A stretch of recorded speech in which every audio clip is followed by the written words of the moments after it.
To order. Will the secretary call the roll?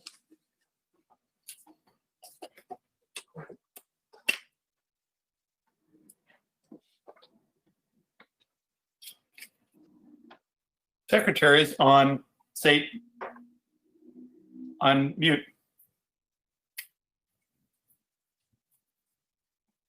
There you go. Mary Beth Taylor, Brian Bangert, Here. Michael Kuritz, Yeah. Rick Dean, Here. Julia Turner, Yes. Ruth Novosad, Jim Finnegan, Here. Greg Zimmerman, Here. Gesundheit. Thank you. I'd like to read something before we get started. If the case heard tonight is finished and the ZBA has discussed it and voted on it, the case will be considered complete. If the case is not finished, or if the go-to-meeting system crashes, or the ZBA members are not able to adequately communicate before a vote is taken on a case by the ZBA, the case will be continued until 7:30 p.m. on Tuesday, January 5, 2021. Please contact the Department of Building and Zoning at 309-888-5160 for a link to this meeting or attend the meeting in person. Yes. The ZBA bylaws allow the chair to impose time limits on opening, closing, or other statements or questions or any portions of the proceedings. The chair will limit questioning of witnesses to one series of questions per person per witness. A note for those watching via YouTube live stream: the YouTube stream is not an interactive medium.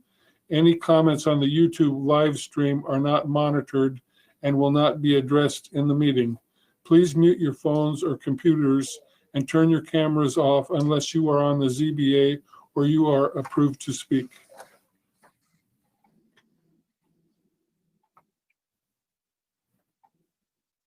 Rose up. Were you done, Phil? Yes, I am. Okay. Has everyone looked at the minutes?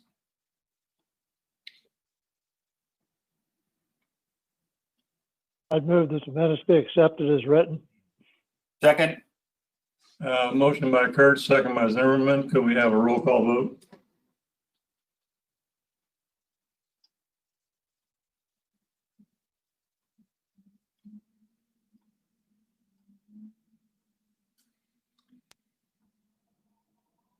Bangert, Yes. Kuritz, Yes. Dean, Yes. Turner, Yes. Finnegan, Yes. Zimmerman. Yes. Motion passed. Was there anyone that was going to speak to us tonight that has notified you, Phil? No one is Mary. notified. Okay. I better affirm, Mr. Dick. Do you solemnly and sincerely declare and affirm that the testimony you give in this case now and hearing will be the truth, the whole truth, nothing but the truth? Or you suffer the pains and penalties of perjury? I do. We're going to call a first case. Case SU 2014.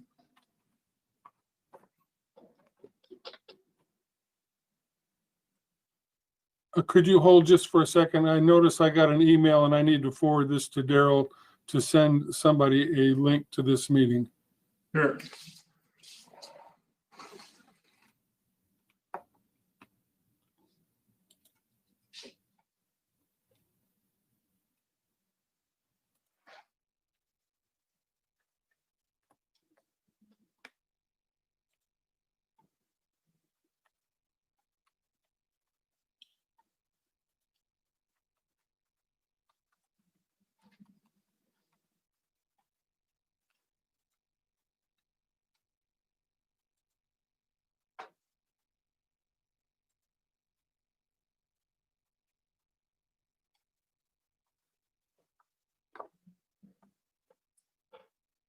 This is case number SU-20-14, application of Chelsea Grismore for special use to allow a single-family residence in the agriculture district for the daughter of a farm owner.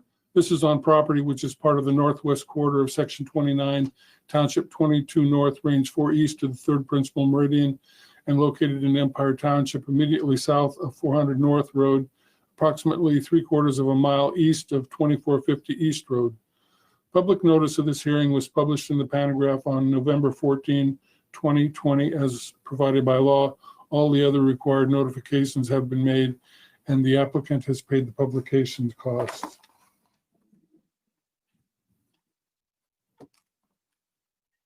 The first exhibit we have is, as you can see, the plat map showing where this property is located outside of Leroy. We have an application and a survey of the property where this property is located, and a land evaluation and site assessment report from the Soil and Water Conservation District that shows, and that was incorporated into the staff report for the soil report. And the soil report was 80 out of 100, and this fit into the land evaluation and site assessment, giving it a total of site assessment of 134 for a total points of 214, which is low for agricultural land protection. We have a communication from the County Health Department indicating that they have issued a septic permit for the proposed dwelling. And we have a communication, the Township Road Commissioner for Empire Township, James Spratt, let us know that he approved the entrance for the proposed facility.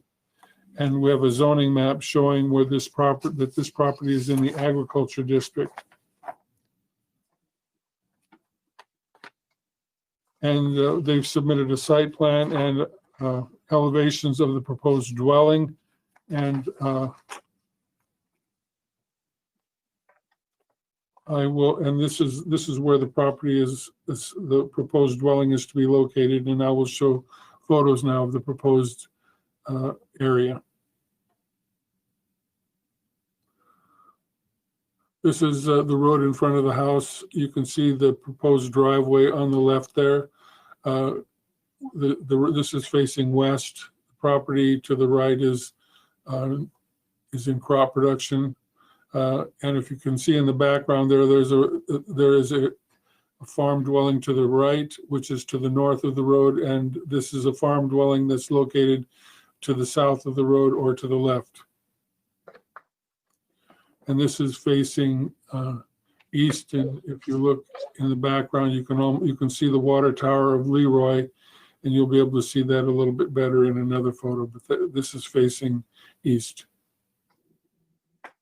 And this is facing south. The property across the road to the south is in crop production, and you can see the grain elevator that is close to on 150 in the background there.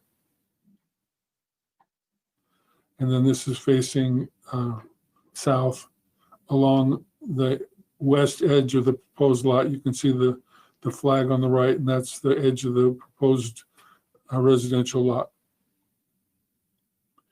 And then that's facing southeast, and there you can see the Leroy in the background. And then this is along the east edge of the proposed lot facing south. And I'll deliver the staff report at this time. The proposed dwelling will be on a 1-acre property. The property is relatively flat. The drainage is to the south. It's in pasture. Road 400 North is an oil and chip road, 18 feet in width. The surrounding zoning is agriculture district on all sides. The use of the land to the southeast and west is in pasture, and to the north is in crop production. And as I explained earlier, the land evaluation and site assessment had a soil score of 80 out of 100. The site assessment was 134 points out of 200, giving it a total score of 214 out of 300. A score of 219 points and below means that the property is of low value for agricultural land protection. The staff analysis of the proposed standards is as follows. The proposed special use will not be detrimental to or endanger the health, safety, morals, comfort, or welfare of the public. This standard is met. One of the applicants is the daughter of the owner of the agricultural tract from which this property is being set aside. The proposed special use will not endanger the health, safety, morals, comfort, or welfare of the public.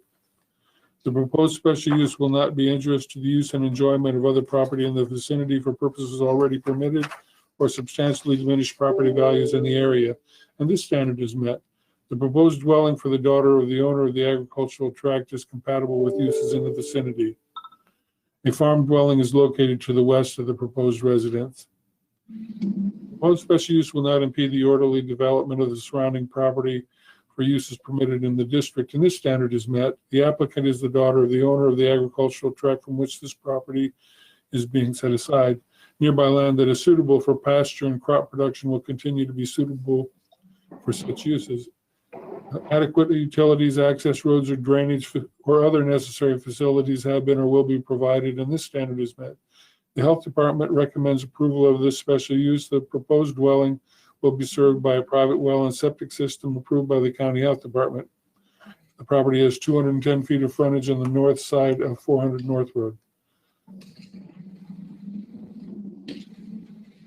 On the south side of 400 North Road, excuse me. Adequate measures have been or will be taken to provide ingress and egress so designed as to minimize traffic congestion in the public streets. This standard is met. It appears that safe sight distance can be provided at the proposed entrance on 400 North Road. The applicant has obtained an entrance permit from the Empire Township Road Commissioner. The establishment, maintenance, and operation of the special use will be in conformance with the intent of the district in which it is located, and this standard is met. The proposed special use in all other respects conforms to the applicable regulations of the district in which it is located, and this standard is met. In the agriculture district, the zoning ordinance allows a non-farm residence for the son or daughter of the farm owner. In conclusion, staff recommends that this application meets all the standards set forth in the zoning ordinance and the county code, provided that one of the initial occupants is Chelsea Grismore, the daughter of the owner of the farm property from which this property is being set aside. And that concludes my report.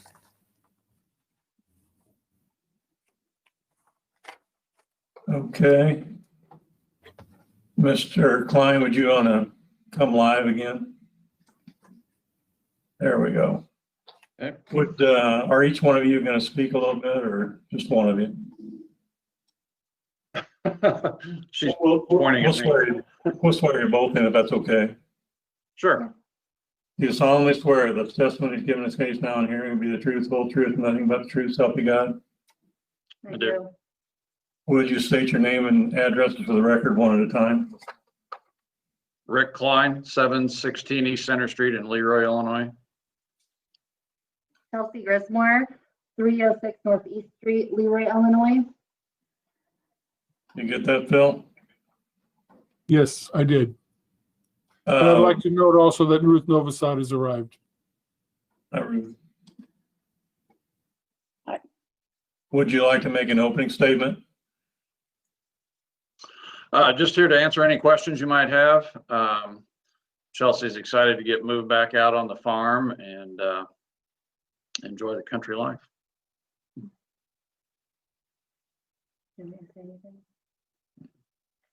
Okay. Would we have any questions from people on the members of the board? I don't see any. Let's do the standards. We gotta wait a minute. Okay. Would you have any questions, Phil? No. I just would like to remind Ms. Grismore that we have the subdivision process that we have to go through too, but there will not be a public meeting for that. But those documents that I'd sent you will need to be submitted and recorded. And that's the other part of the conveyance of the property. And this is the zoning part of the property. Okay, thank you. Do we have any interested parties that would like to ask questions as a witness or give testimony?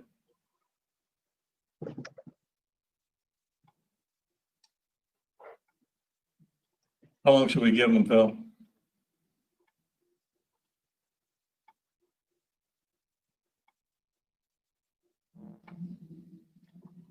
I don't think you need to wait. Okay. So at this point, if you would like to, you can make a closing statement. I just appreciate the consideration. All right, thank you very much. This part of the hearing is closed and we can probably just go right to the standards on this if everybody's okay with it. So we'll just go, I'll count them off. If somebody has a problem, put their thumb up or something, or put them down. Standard 1, Okay, 2, fine. 3, 4, 5, 6, 7. Everybody looks like they're good. I'd like to recommend approval of case SU-20-14. Second. So we have a motion by Rick Dean and second by Kurtz. Do we have a roll call vote? Is that including the stipulation? Yes.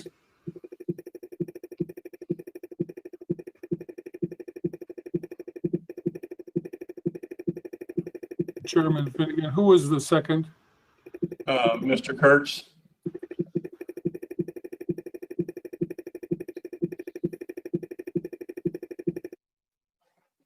You took care of him, didn't you?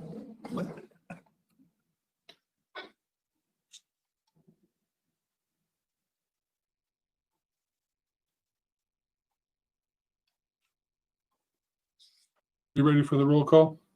Roll call vote, please. Bangert, Yes. Kurtz, Yes. Dean, Yes. Turner, Yes. Novosad,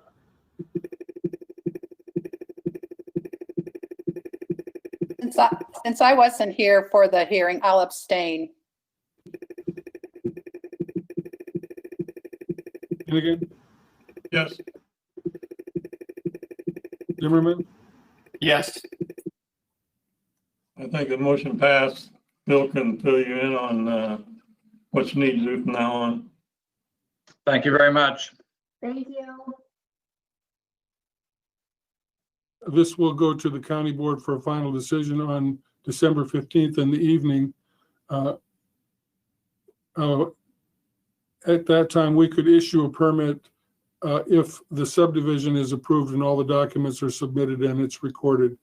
So that could all be done relatively soon since there's no public meeting for getting those documents approved. So if you want to call our office on the 5th or on the 16th, and we'll let you know that it's been approved or not, and it will be on the consent agenda, and it would not be voted on individually unless one of the county board members decides to pull it off the consent agenda and they'd vote on it separately, but it's not likely in this case. Thank you. Okay, thank you very much. Thank you. Okay, I think we're ready for the next case, SU 2015.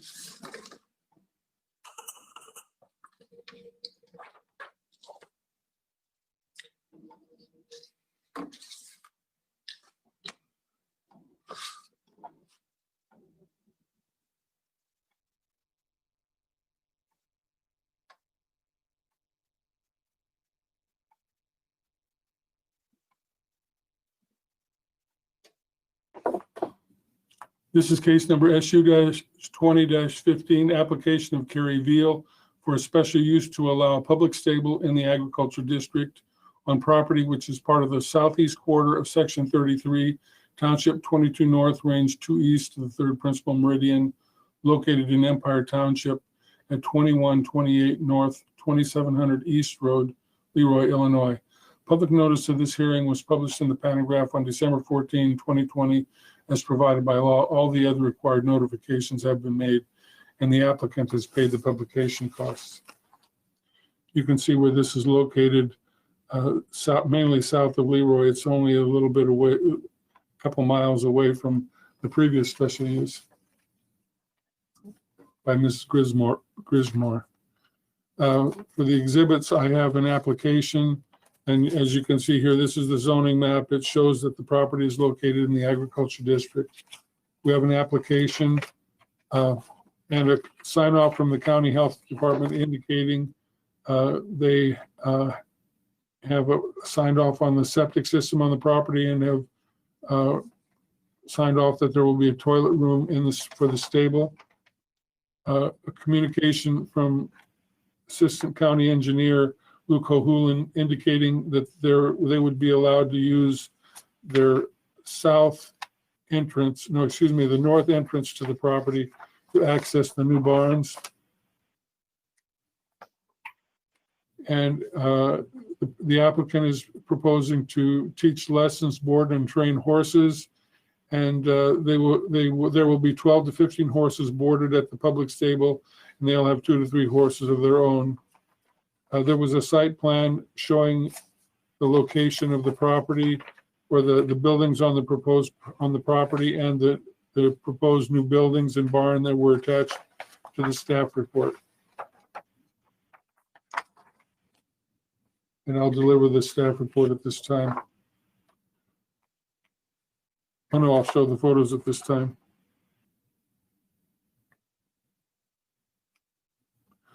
This is the property. It's County Highway to the east, running north and south, and US Route 136 to the south. Go back 1 second, please. If the entrance to the property where the barns are going to be located, it will be at the north end, as I'm showing you here, and the house is here, and this area down here, this road down here is US Route 136. This is the county highway facing south. No, excuse me, I'm sorry, facing north. And this is the county highway facing south. The subject property is to the right. If you look at the driveway right here on the right, this is the proposed driveway to where the barns are going to be located over here. The property across the road to the west, to the east, to the left, is in crop production. There is a farm dwelling up here along closer to 136.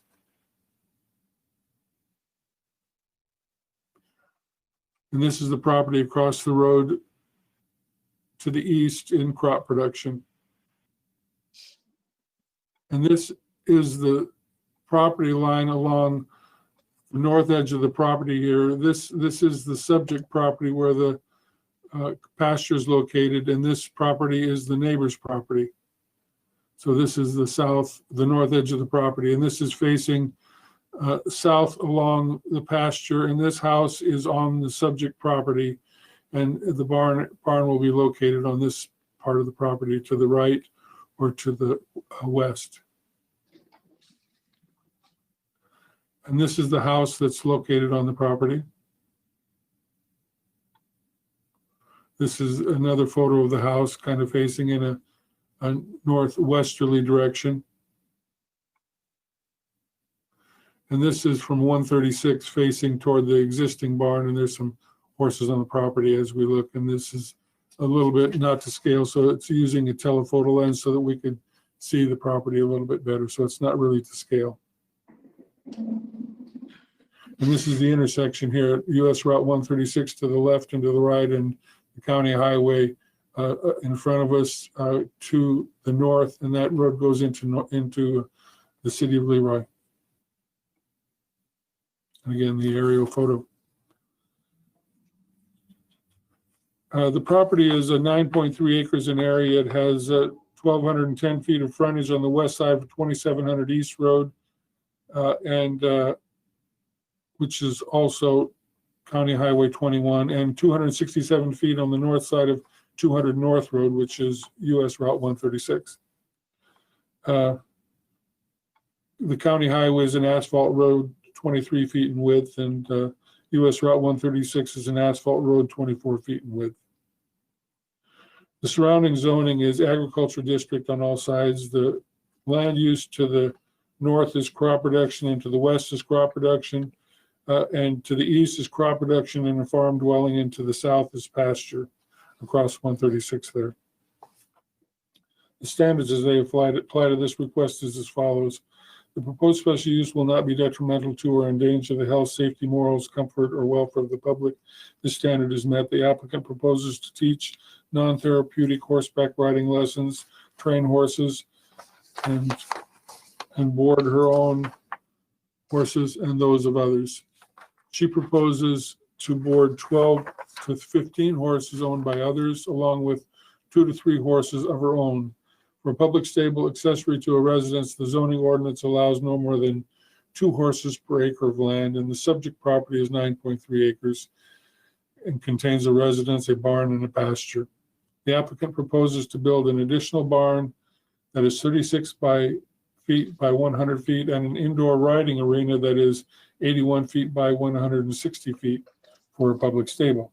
2, the proposed special use will not be injurious to the use and enjoyment of other property in the immediate vicinity for purposes already permitted or substantially diminish property values in the immediate area, and this standard is met. The property is surrounded by land in agricultural use in the agricultural district. Nearby land in crop production would continue to be desirable for such use. 3, the proposed special use will not impede the orderly development of the surrounding property for uses permitted in the district, and this standard is met. Nearby land in crop production would continue to be desirable for such use. 4, adequate utilities, access roads, drainage, and other necessary facilities have been or will be provided, and this standard is met. The county health department has signed off on the proposed special use. The property has 1,210 feet of frontage on the west side of County Highway 21 and 267 feet of frontage on the north side of US Route 136. The Leroy Community Fire Protection District provides fire protection for the subject property. 5, adequate measures have been or will be provided to provide ingress and egress so designed as to minimize traffic congestion in the public street. This standard is met. One of the 2 existing entrances to the property from County Highway 21 near the north end of the property will be used for the proposed public stable and appears to meet safe site distance requirements. The applicant has obtained approval from the County Highway Department to use this entrance for the public stable. 6, the establishment, maintenance, and operation of the special use will be in conformance with the intent of the district in which it is located, and this standard is met. 7, the proposed special use in all other respects conforms to the applicable regulations of the district in which it is located, and this standard is met.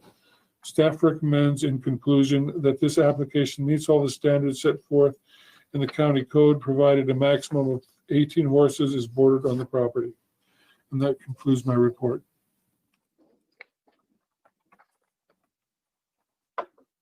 Okay, we have a picture of Perry Veal.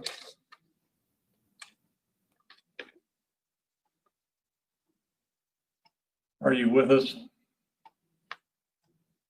Yes, I'm with you. Do you have a camera on yours?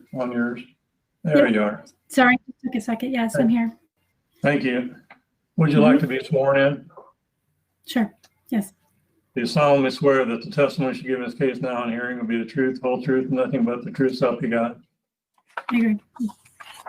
Would you state your name and address for the record? Carrie Veal, 6967 Venado Drive in Delavan, Illinois. You get that, Phil? Yes, I got it. All right. Would you like to make an opening statement? Yes, my name's Carrie Veal, and I'm excited to be able to bring a boarding facility to the Leroy McLean County area to board horses and train and do different lessons.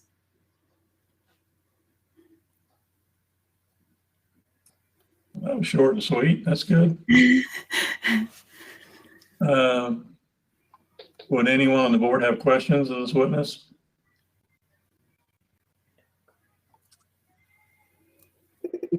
I'd just say for the record on the report, you misspelled Delavan. It's supposed to be D-L-A-V-A-N, I'm pretty sure. And we used to have a board member for everybody, and we used to catch all the time. So that's my job.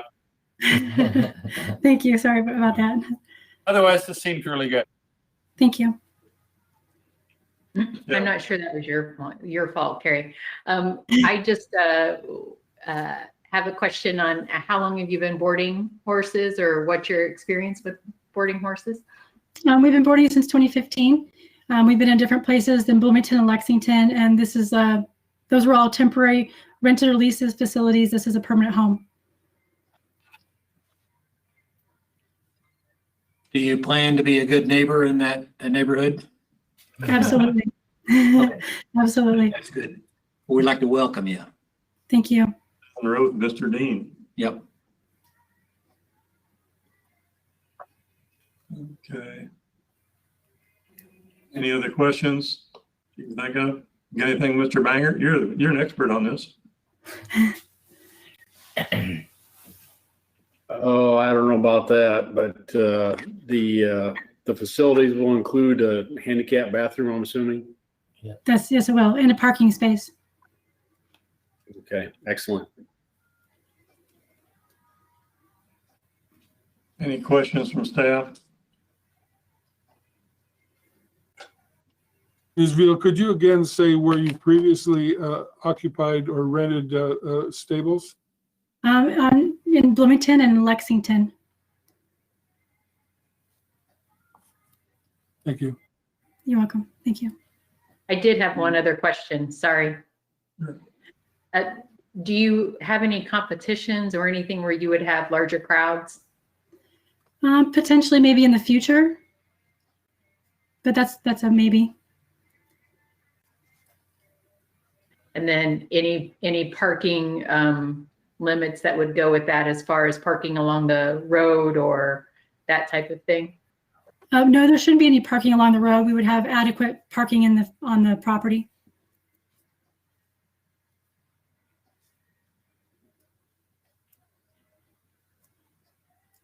Is there any interested parties that would like to ask questions of this witness or testimony on its case?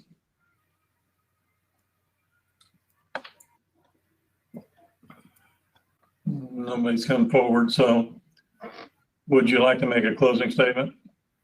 I just thank you for your consideration. All right, thank you. Thank you. This part of the hearing is closed, and we can, unless somebody has other questions, we can just go right to the standards. So looks like we're going to go standards. Standard number 1, 2, 3, 4, 5, 6, 7.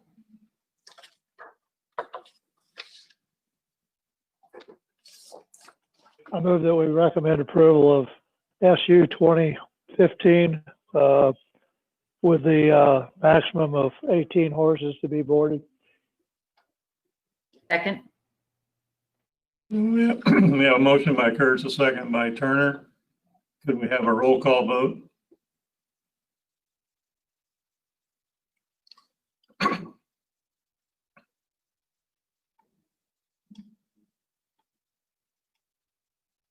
Bangert, Yes. Kurtz, Yes.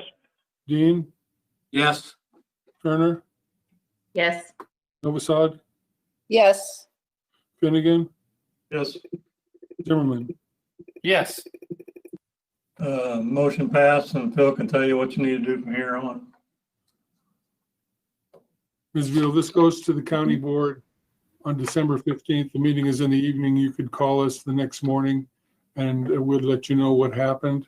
I would send you a letter shortly thereafter telling you that you'd need to obtain a permit within 2 years for this proposed use, and we could go ahead and start processing a permit at that time. Thank you. Okay. Thank you. Thank you.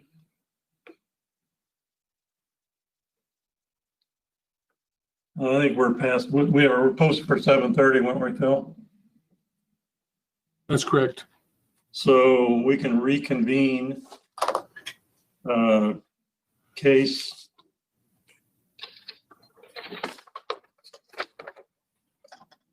ZA 2001 from our November meeting. And I don't know if Phil has anything to say for sure, but I think we're at If you look at the scorecard, we're at number 14, testimony from the audience, and we're about at the end of it, I think, but you have anything you want to add to that, Phil?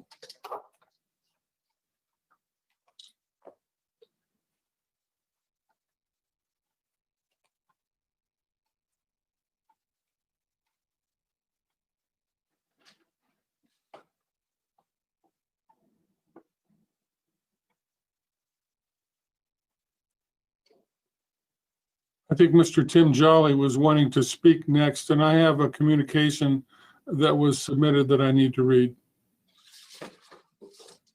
You want to do that first?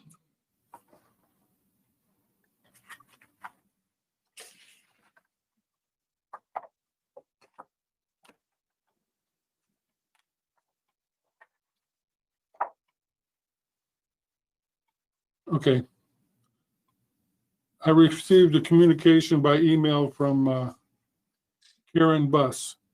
And this is a letter that was sent to her that she signed off on a statement at the bottom of it. It is written to Ms. Buss. It says, "We hope this letter finds you healthy and well during these difficult times." This letter is from Twin Groves Wind Farm. And at the bottom of it, it asks her to sign something. So that's why this is a communication from Karen Buss. It says, "We hope this letter finds you healthy and well during these difficult times. We're reaching out to request feedback for McLean County regarding the funding of decommissioning fund we are currently setting up for the wind farm property that exists on your leased parcels. As part of its commitment to McLean County and our landowners, the Twin Groves Wind Farm is establishing a fund to cover potential costs of removing project infrastructure at the end of its useful life. This fund is required as part of our lease agreements in section 11.4. The fund is meant to be a security for you that Twin Groves will meet its obligation to decommission the project and would only be released in the very unlikely case that Twin Groves fails to complete its decommissioning obligation. Establishing a fund like this is normal practice in Illinois, and Twin Groves has no short-term plans to decommission the project. Your lease provides several options for Twin Groves to fulfill the decommissioning fund requirement. In our discussion with McLean County, we have focused on two of the options: an escrow account and an irrevocable letter of credit. An escrow account is a multiple party account between an independent escrow agent, a bank in this case, Twin Groves, and yourself. The escrow agent will hold the decommissioning fund until the lease terminates. At that time, Twin Groves will have 18 months to decommission the project. If Twin Groves fails to complete the decommissioning and you provide evidence of such to the bank, you will be able to request your portion of the fund from the bank. The escrow account will require you to become a customer of the bank and undergo a due diligence process called, quote, "know your customer," unquote, with the bank. Since Twin Groves 1 and 2 were built, increasingly stringent know your customer laws have been passed to reduce money laundering and other illicit activities. Know your customer laws require banks to verify the identity of customers by collecting personal information. In the case of an escrow agreement, you would need to immediately become a member customer of the bank, submit proof of identity and other personal information to the bank, and keep this information updated throughout the life of the project.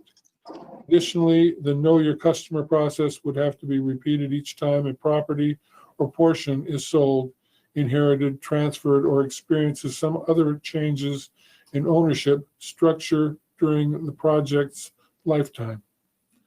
An additional consideration is that many major U.S. banks are reluctant or unwilling to create and manage an escrow account with so many beneficiaries. Twin Groves will have more than 150 landowner beneficiaries, which makes the administrative burden impractical for the escrow agent. The second option is a letter of credit, which is a guarantee of the issuing bank to pay your portion of the fund to you on behalf of Twin Groves in the event that Twin Groves does not fulfill its decommissioning obligations.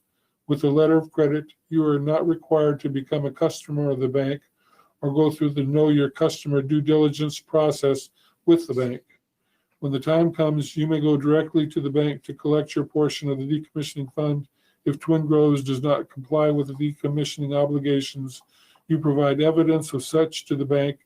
You would be required to verify your identity at that time, but such information would only be required once landowners needed to access the funds.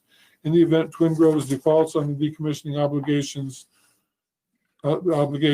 Twin Groves has proposed to use a letter of credit to establish the decommissioning fund as allowed under the lease agreement, under the land lease, and has requested approval for such from McLean County. We are hopeful you will provide support for our position by signing the statement below and returning a copy in the included self-addressed envelope before May 15, 2020. For any questions, please contact Destin Premier at 713-428-6757 or destinpremier@edpr.com. Sincerely, Twin Groves, signed by Brian Hayes. And this statement says, I, Karen Buss, are landowners within Twin Groves project and support Twin Groves establishing the decommissioning fund required under our lease through an irrevocable letter of credit. And it's signed by Karen Buss. That's the only document that I have to read into the record at this time. Okay, thank you, Phil. Would, my records, that Mr. Jolly was trying to get in at the end of the meeting. At this time, if he wants to give testimony, it would be a good time. Can you hear me okay? And I need to swear you in though. Okay. Do you solemnly swear that the testimony you give in this case now in hearing will be the truth, whole truth, and nothing but the truth, so help you God? I do. Would you state your name and address for the record? My name is Tim Jolly, Jolly, 2700 North Road, Shanoa. I think Phil got it. You can go ahead if you have something to say. You betcha. Thank you for your time. I just want to thank you for the opportunity to participate here tonight. I think there are several reasons why this text amendment should be denied. A lot of great points have been made in the previous hearing, and I hope not to be repetitious. So the things that I want to get across is that EDPR was granted a permit to construct these industrial wind turbines, knowing that someday they would have to be decommissioned. And they agreed to this.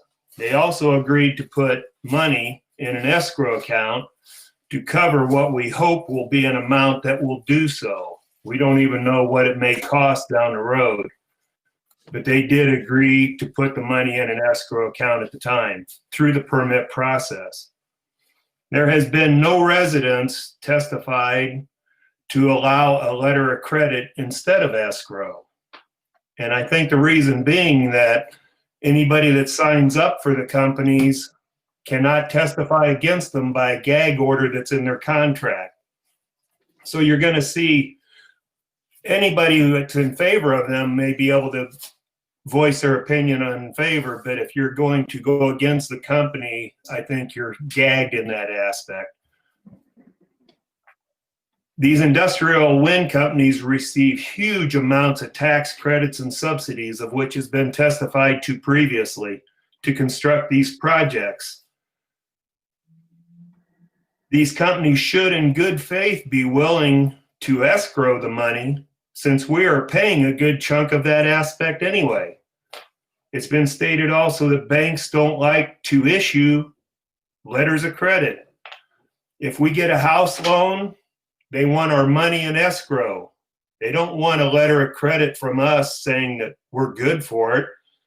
A letter of credit from previous testimony has shown that it's reviewed yearly. And so anytime in that year, if something drastic could happen, they may not get a letter of credit renewed.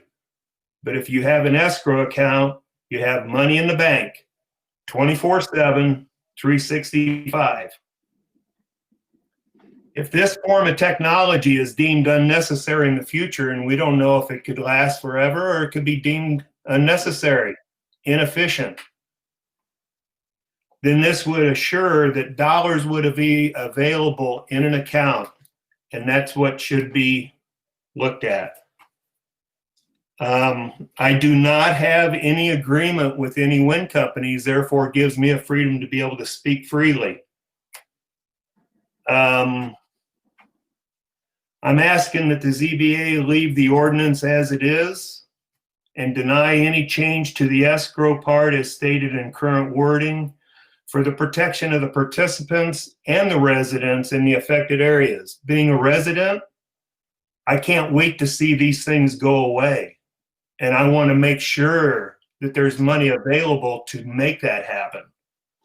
I may not see it, but my kids, and I've got a grandson, I'm looking for their future of having to look at these things and live with the repercussions and the absolute unreal environment that we live in now with these things surrounding us.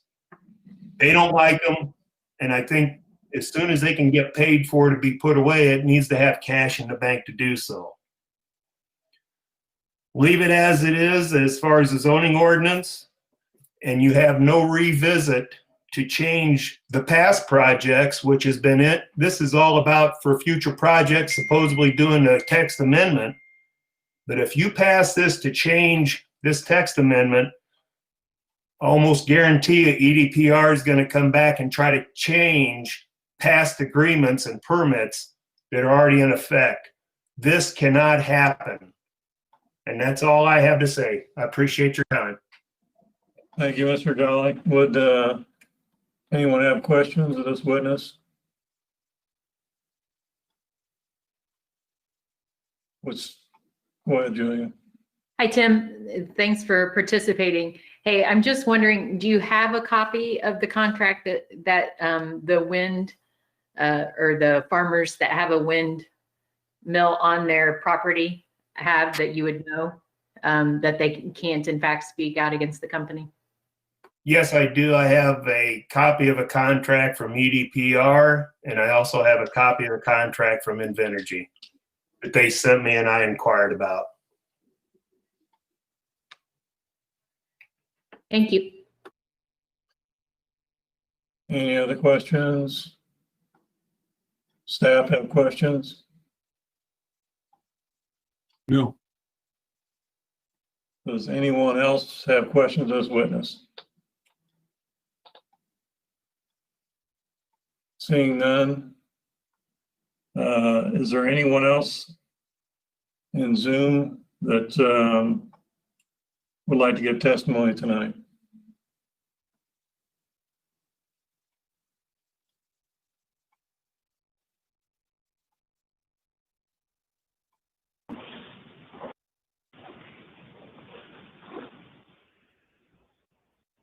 Hi, this is Travis Bierwinkle with EDPR. I just wanted to, I stated last time I'd like to make a rebuttal statement.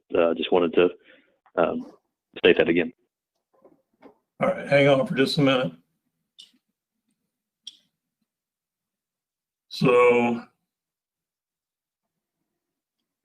is it okay to go to that rebuttal then, Phil, you think?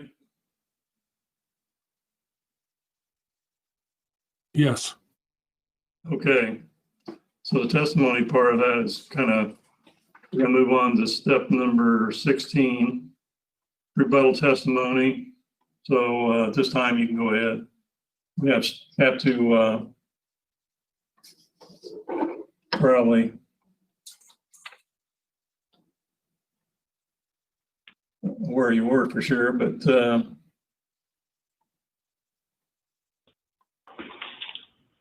okay. You're gonna have to state your name for us. Sure. Travis Bierwinkle. You need to turn yours off, Mr. Jolly. I just had a question. Has he testified before? Is he able to make a rebuttal? Yes, he did. Thank you.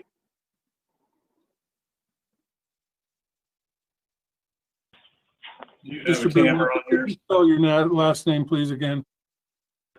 Sure. B as in boy, EERWINKLE.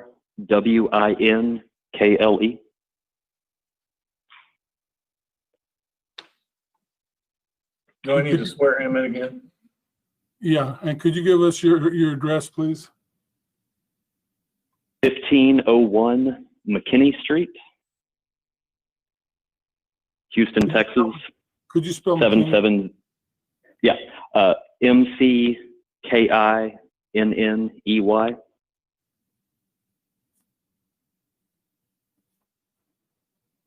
In Houston? Houston, Texas 77010. Thank you. All right, before you start, I need to swear you in. Do you solemnly swear that the testimony you give in this case now in hearing will be the truth, the whole truth, and nothing but the truth? So help you God. I do. We already got your name, so you can go ahead. Okay. Thank you. I'd like to touch on a few of the points that were raised after I spoke last time. So one, again, we support the amendment, the text amendment to the ordinance for a few reasons. It's consistent with the lease agreements that we have with landowners. The landowners, agreed to any of these forms of security, and at least in our conversations, I think they're okay with those different forms, particularly those that provide them direct access to the funds. Options other than escrow are consistent with industry practices. What we see consistently across the country in other parts of Illinois, it's consistent with what we see in general. It's consistent with other financial security obligations that the county imposes in other industries, for building permits and those types of things, road construction, those types of works. I think it's consistent in that manner also. We've raised some issues with only being limited to an escrow option. One, as has been discussed, banks are hesitant and some are completely unwilling to work with us on this. This shrinks the number of options that we have for banking partners to do this with. It makes it very difficult to find a bank that we can work with, that we can have an effective agreement with. The escrow holder at the end of the day is likely to require consent from both parties to release the money, creating a burden at the end of the process when the money is needed. The escrow holder is going to require the know your customer process that will require all the landowners to provide additional information to the bank. It's also makes it contingent on the bank accepting them as a customer. The bank may or may not accept everyone we need to as a customer, depending on that know your customer process. And again, if land is sold or transferred in the future, those future landowners, again, may or may not be accepted as a customer by the bank. They would have to go through the know your customer process, so it could complicate future transactions for the landowners.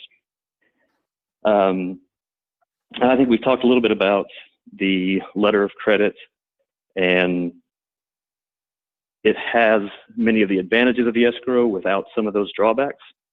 And I think we would support some of the restrictions and additional requirements that were talked about at the previous meeting, such as credit requirements on the banks, or minimum assets of the banks issuing those letters of credit. We, as a publicly rated company, are only willing to work with highly rated banks that are FDIC insured, have a minimum number of assets. So, we would encourage those types of requirements, similar to how an escrow agreement would place requirements on the parties. A similar structure and requirements could be added to a letter of credit to put these requirements on us to only work with banks that meet a certain threshold, and that are approved by the county.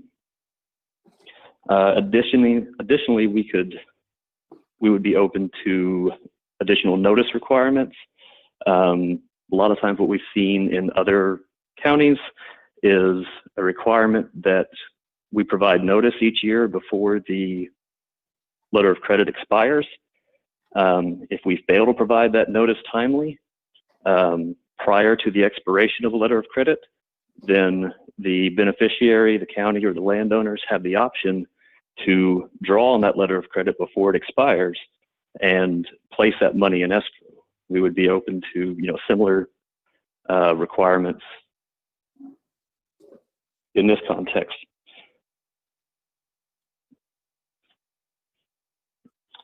I do just want to address the last point that was brought up there in our lease agreements. We do have clauses in there that say the landowners will cooperate with us. I don't think I would call it a gag order. We certainly have, I think we had a landowner send in information in the last meeting that opposed it, and we're fine with that. We want people to express their opinions, but I don't think we would not hold that over somebody if they feel passionately one way or the other. So that's all I have.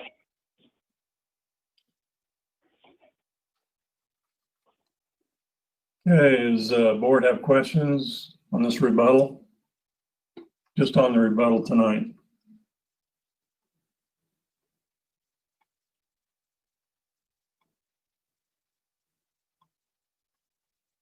Don't see any.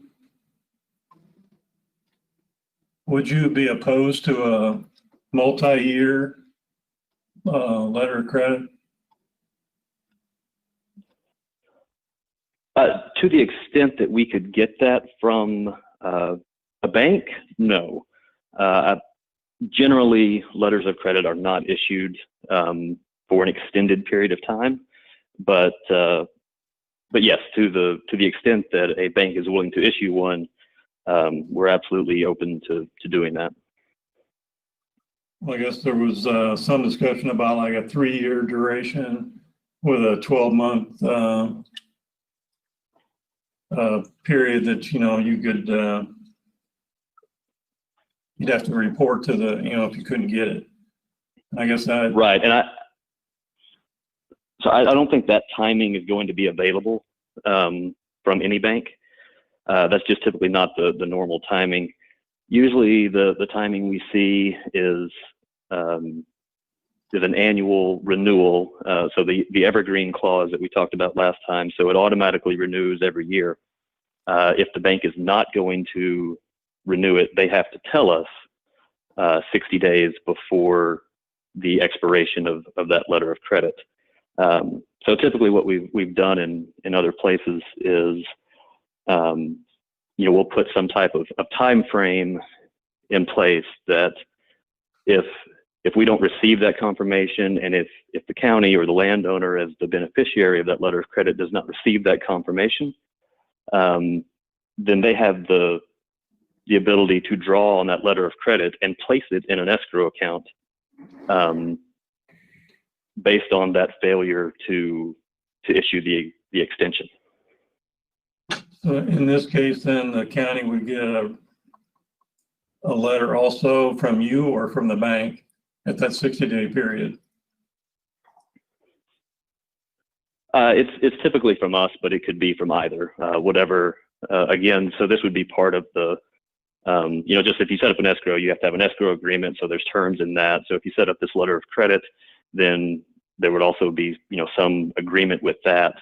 And so whatever the terms dictate in there, it could be from the bank, it could be from us. But that would be, either one. So at 60 days, that's usually the bank's cut off. So we would, propose something after that, 45 days or something. We have to notify you that it is or is not extended. And if we fail to do that, then, you'd have the option to draw on it. Go ahead, Ruth. So you have had instances where your irrevocable letter of credit has not renewed for the next year. And what were the circumstances around that? No, I'm not aware of that's ever happened. I'm saying typically that's the agreement we have, that if we fail to get a renewal, this would be the mechanics of, or the remedy for the beneficiary of the letter of credit. But I'm not aware that that's ever been exercised. Okay. So if you were to not get the renewal and you were to not, neither you nor the bank were to notify the escrow beneficiary of that non-renewal, and that 60 days runs out, people forget the date of renewal or whatever, is there any way for them to get the money after that point?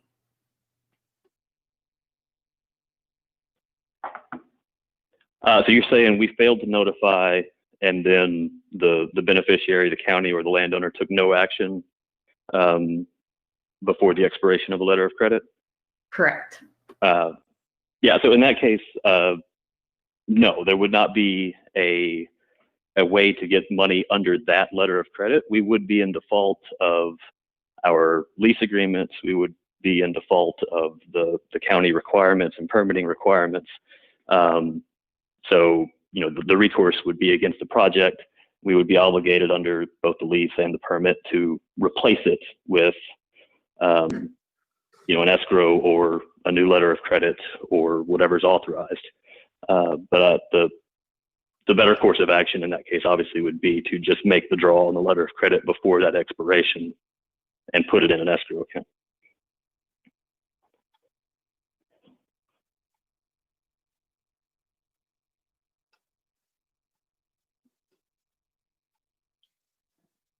Do you have any questions, Phil? Mr. Banger? Well, I'm just wondering how much of this is going to fall on the county for, you know, unless the county's notified that the letter of credit's in place or not. I mean, how much extra legwork does this create for the county? My question is to Mr. Borwinkle. If the county or the beneficiary is not notified, then the letter of credit will not expire. Isn't that correct?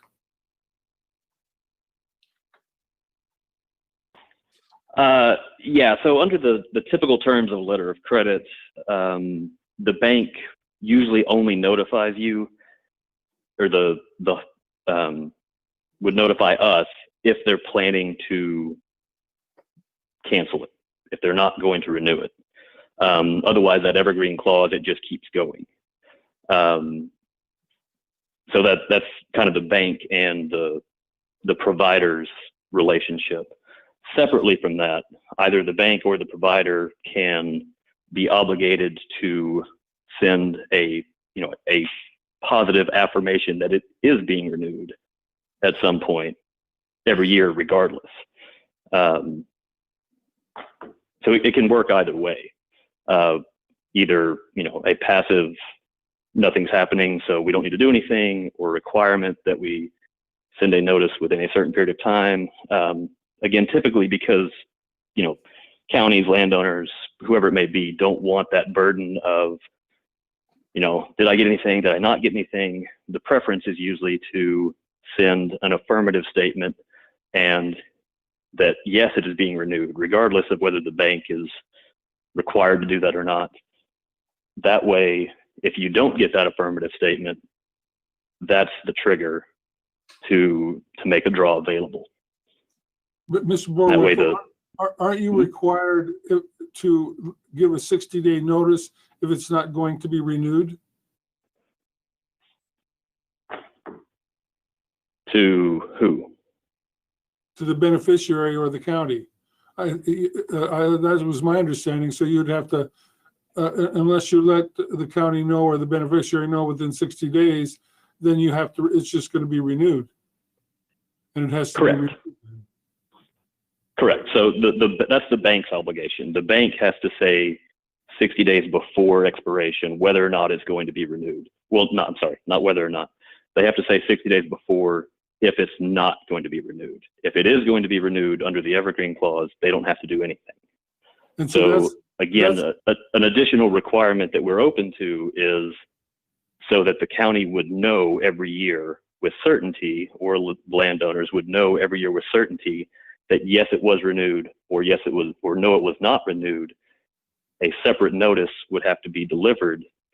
That way, there's a clear designation every year, and that would give the county or the landowner an opportunity to make that draw before it expires, and provide that confirmation without having to guess that did they renew it? Did they not renew it? Did we get anything? Did we not? There's always a clear, yes, they did renew it. We still have time to draw it if they didn't, and it's easier that way.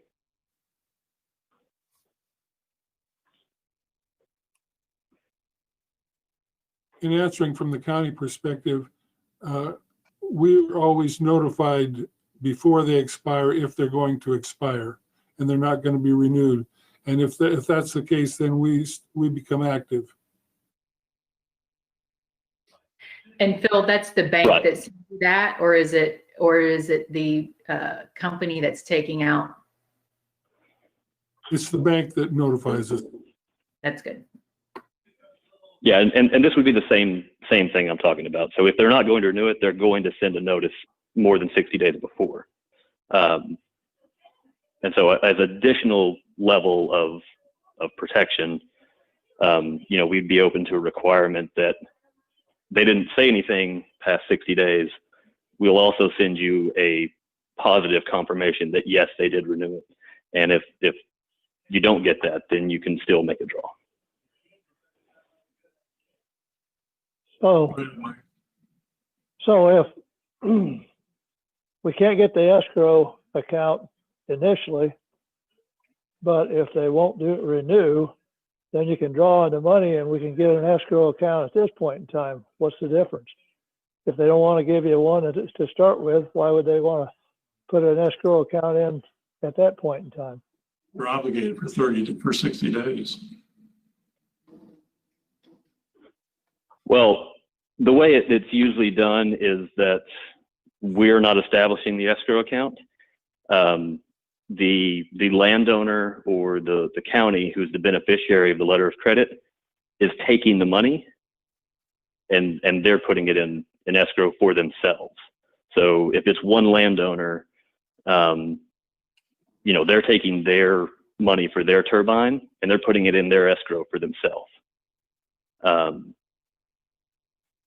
Or if it's county operating on behalf of all the landowners, they're taking all of the money and putting it in one escrow for themselves, and for the benefit of the landowners in the end.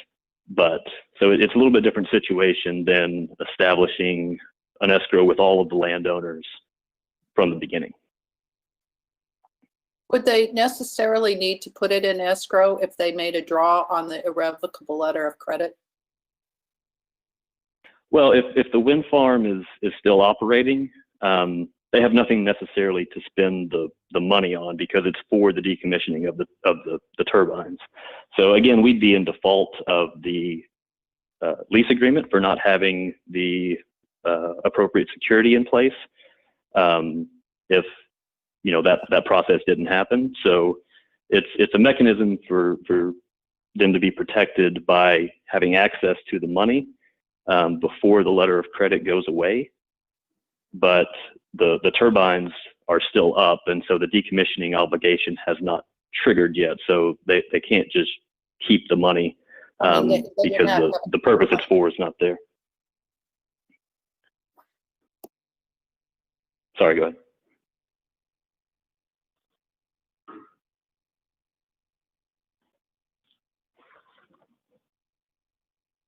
What mechanisms are in place for the landowner to not spend that money on something else? If in fact, they end up pulling that money out of when a letter of credit's non-renewed, and they spend the money, and then the turbine still is standing there because the money's gone once it's decommissioned.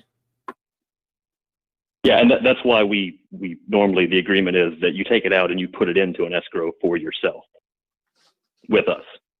That's why the escrow is the backup there, so that the money is held. If we fail to meet our obligations, obviously our preference is the letter of credit. But if we fail to hold up our end of the bargain under the letter of credit, it's just a mechanism for the money to be pulled out and held in a different manner. But it still needs to be held. So that's why the escrow is the backup there, so that it is available when the time is needed. So who would hold it? I'm sorry. Who would have control of the escrow account? Where would they, with a bank or with you? No, it'd be at a bank. It'd be the same type of agreement that any other escrow would be. It'd be a 3-party agreement between the bank, the landowner, and us. Again, we don't want that, because as soon as the county or the landowner or anybody draws on that letter of credit and takes it out and puts it in the escrow, the bank issuing the letter of credit is coming after us for that money. So, we don't want that to happen, but it's basically us paying out that money and putting it in the escrow at the end of the day.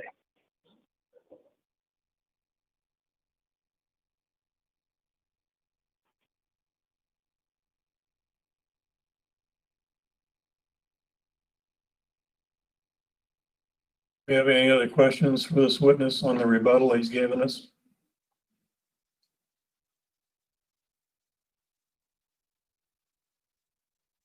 From anybody?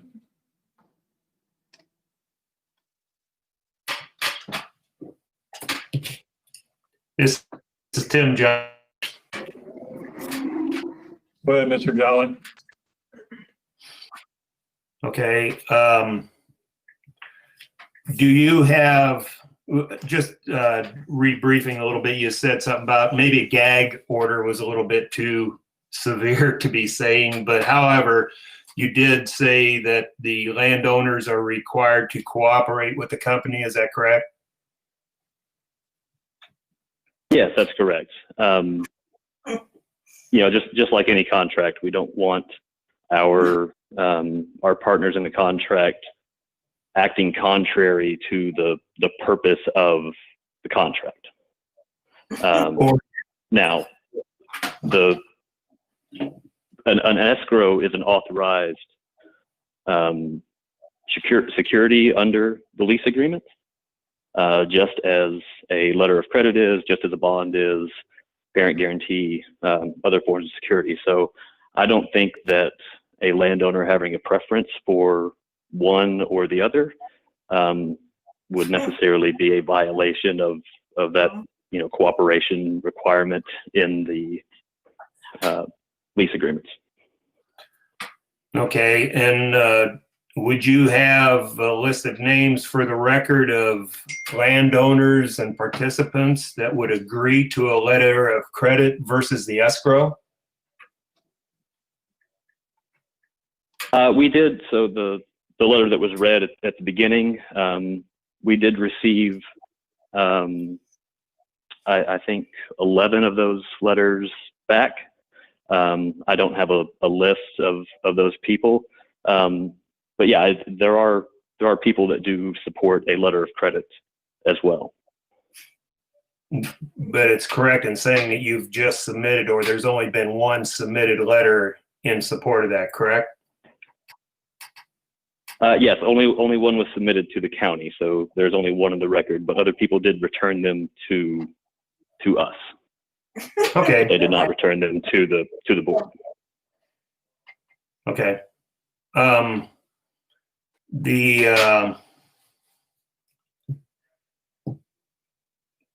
Well, just a second, let me look at my note here. Just to clarify one thing, you had mentioned something about in previous hearing that a landowner come forward and stated something, but it was in fact a tenant of a landowner. So therefore there really hasn't been anything other than the one letter providing testimony in support of this letter of credit.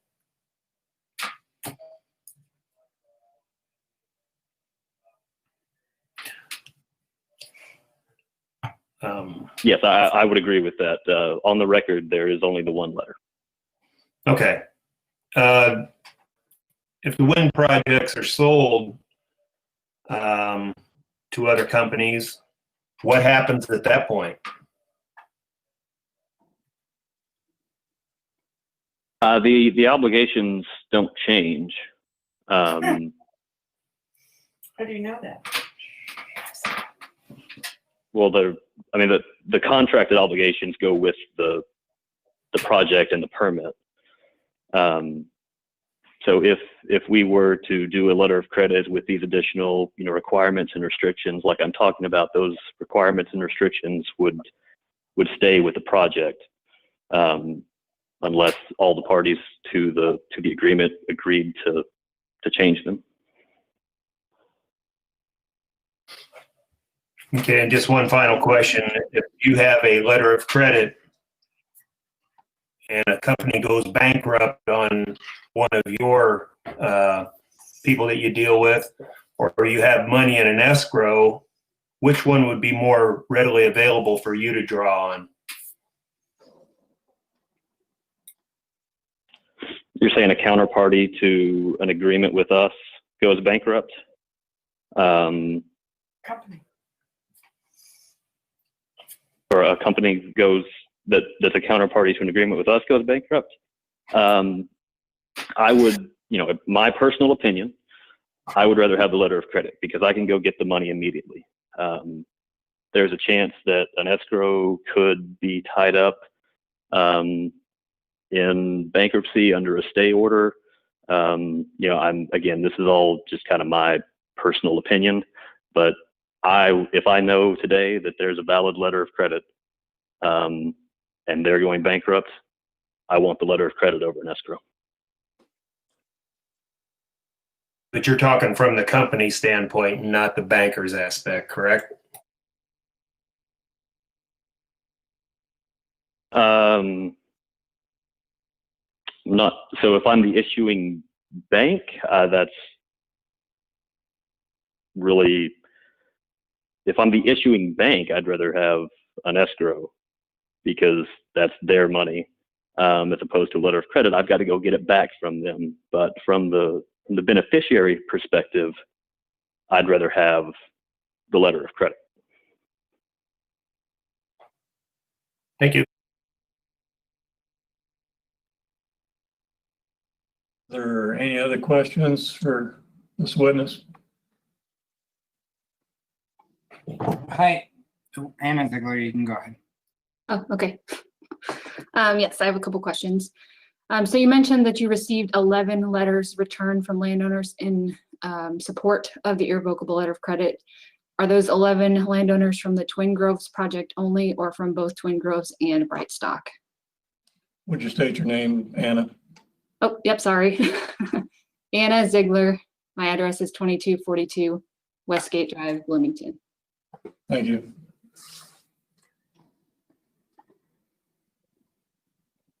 Sorry, I'm looking back at the letters.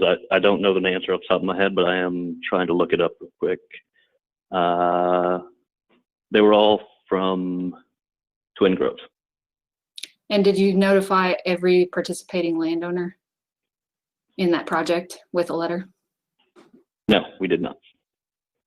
So how many letters did you send out?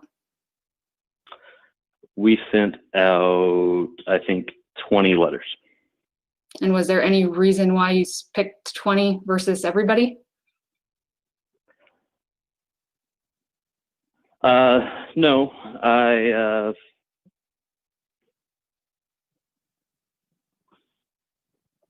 Okay. Sorry, I'm looking back at my notes on this. Yeah, I think we tried to reach out by phone to several people and talk to them about the issue first, and then based on our phone conversations, we sent letters to the people that were interested in receiving those letters. Okay, you mentioned in your rebuttal that irrevocable letters of credit are, I think you referred to them as more standard across the industry. I believe you are the owner of the rail splitter project, correct? That's correct. In Tazewell County, at least partially?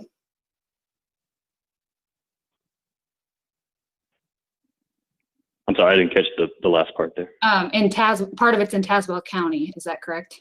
Yes, partially. Yeah, sorry. Yes, it is. And we do have an escrow there.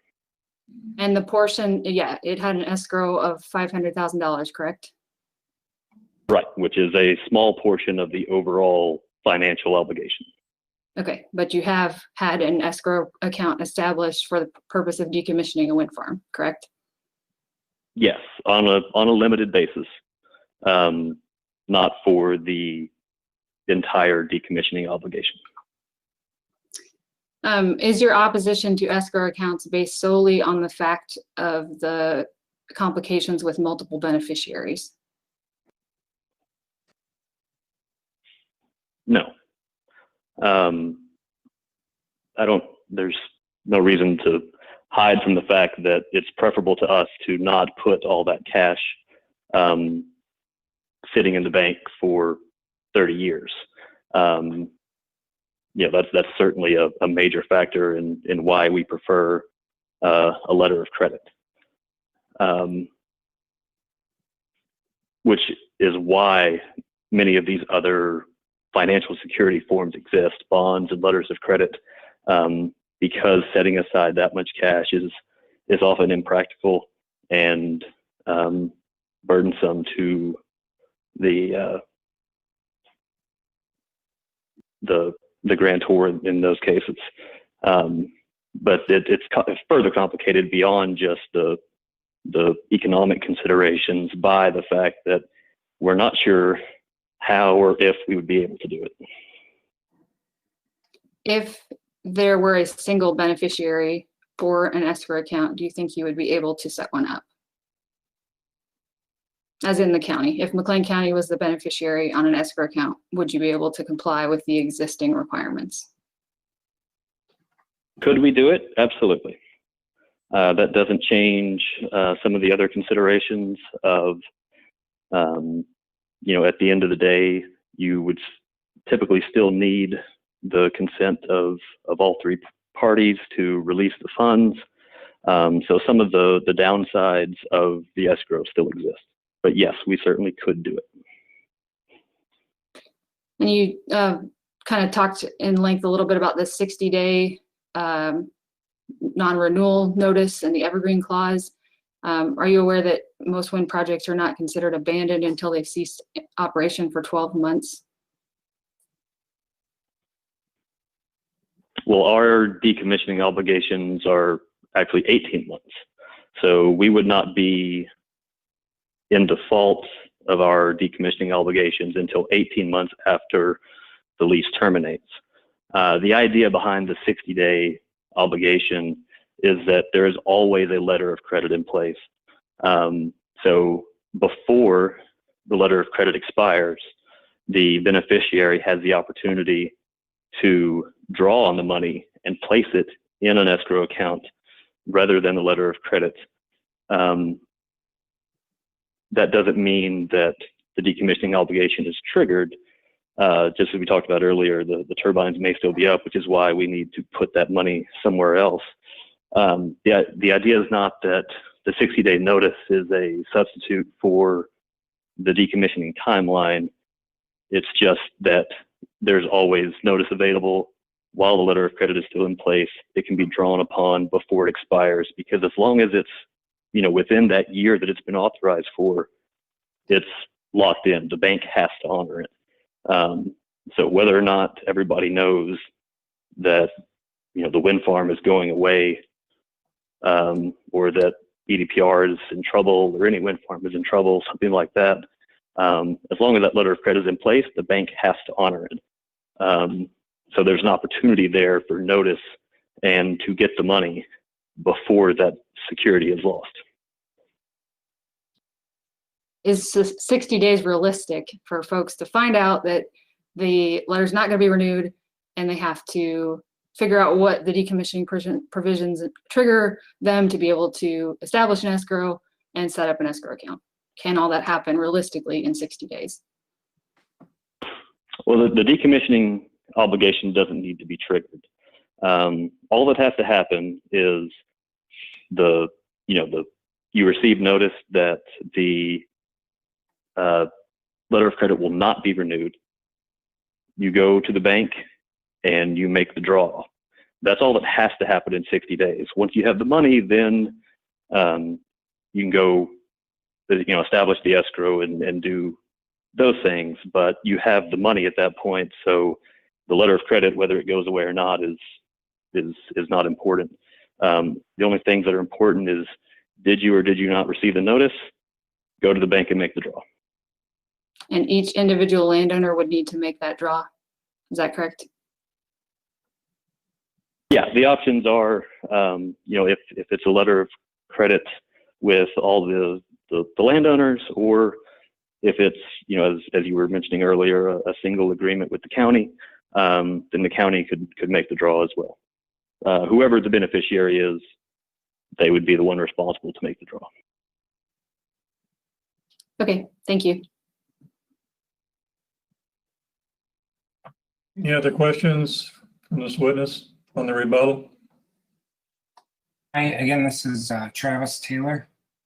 I was just wondering if one of the issues regarding the escrow account is as you've made it very clear that it's very hard for the county or the individual landowner to take money out of the escrow for the decommissioning. Is it also just as hard as the turbine company at the end of a project, unless you get approval from the county and the landowner, to get the money back out of escrow for you guys once it's completed and removed?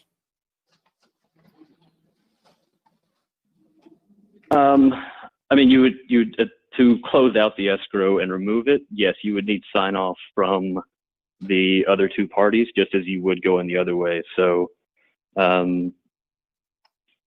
would say the requirements are the same, that the landowner or the county or whoever the beneficiary is and the bank would also need to sign off that the decommissioning obligations have been satisfied and we can withdraw the money. Do you think that somewhat draws out the timeline on the decommissioning? Because until it's actually fully decommissioned and everybody, the landowner and the county, are satisfied with that, is that one of your big concerns? Whereas the line of credit, if it's 3/4 of the way removed and they haven't quite taken the road out or plowed up the field yet, and you don't renew it, they're not going to push for it? Is that maybe one of the reasons? And of the line of credit is already come and gone. So. Yeah, I don't think that's a concern. So the letter of credit would have to be kept in place until all of the decommissioning obligations are fulfilled. So the same, opportunity to take a draw and pull that money out or anything like that would still be in place throughout the decommissioning process. And I don't think the decommissioning timeline is not necessarily tied to the form of security. Yeah, would the landowner have to sign off, the county and the landowner have to sign off to allow for the line of credit to finally expire? I mean, if it's a 30-year project and there's an 18-month gap, you're 32, and it may be 6 months to a year to remove them, so you're 33 years in. Is that something that would have to be in effect for 33 years then, instead of just the 30 years? And would both parties, the county and the landowner, sign off at year 33 that it could be removed at that point? Yeah, so definitely the first part of your question is correct. Whatever the financial security is has to be in place until all of the decommissioning obligations are fully complete. So if you're at year 30 and the lease terminates, then the decommissioning period starts. We have 18 months to remove everything as described in the lease agreements. And until that process is complete, we have to keep those securities in place. So obviously, like I said, with an escrow, you would want and need sign off from all parties to close the escrow and for the bank to distribute the money back to us. A letter of credit, you would not necessarily need the sign off of everybody. Again, if there's a disagreement or whether or not the decommissioning obligations have been completely fulfilled, that would be similar to any dispute under the lease. So yeah, I don't know that they're really different, other than you would need the formal consent to close out the escrow, rather than just kind of the informal agreement of all the parties that the decommissioning obligations are complete. Okay, I think that answers my question. I appreciate it. Is there anyone else that would like questions tonight? This witness. I wanted to say one point that was brought up just a minute ago. The Tazewell County escrow that we do have in place. Tazewell County has actually recently agreed to close that escrow and replace it with a different form of financial security. So that one limited escrow that we do have, that county is also going away from that.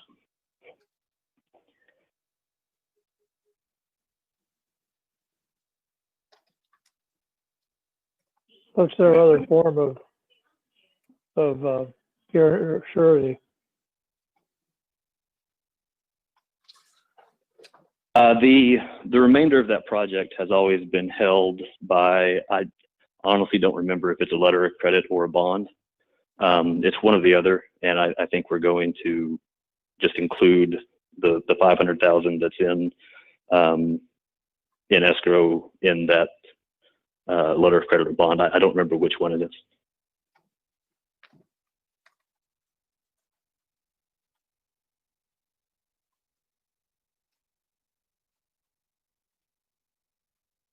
Doesn't look like there's any more questions. Is there any other rebuttal testimony?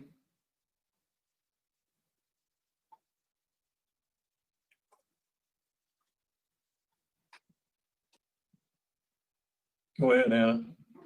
Okay, Any just a couple things. Anna, What's that? Yes, you I gonna need give to be testimony? sworn in. Yeah, Do you solemnly swear that the testimony you give in this case now and hearing be the truth, whole truth, nothing but the truth, help you God? I do. State your name and address, please.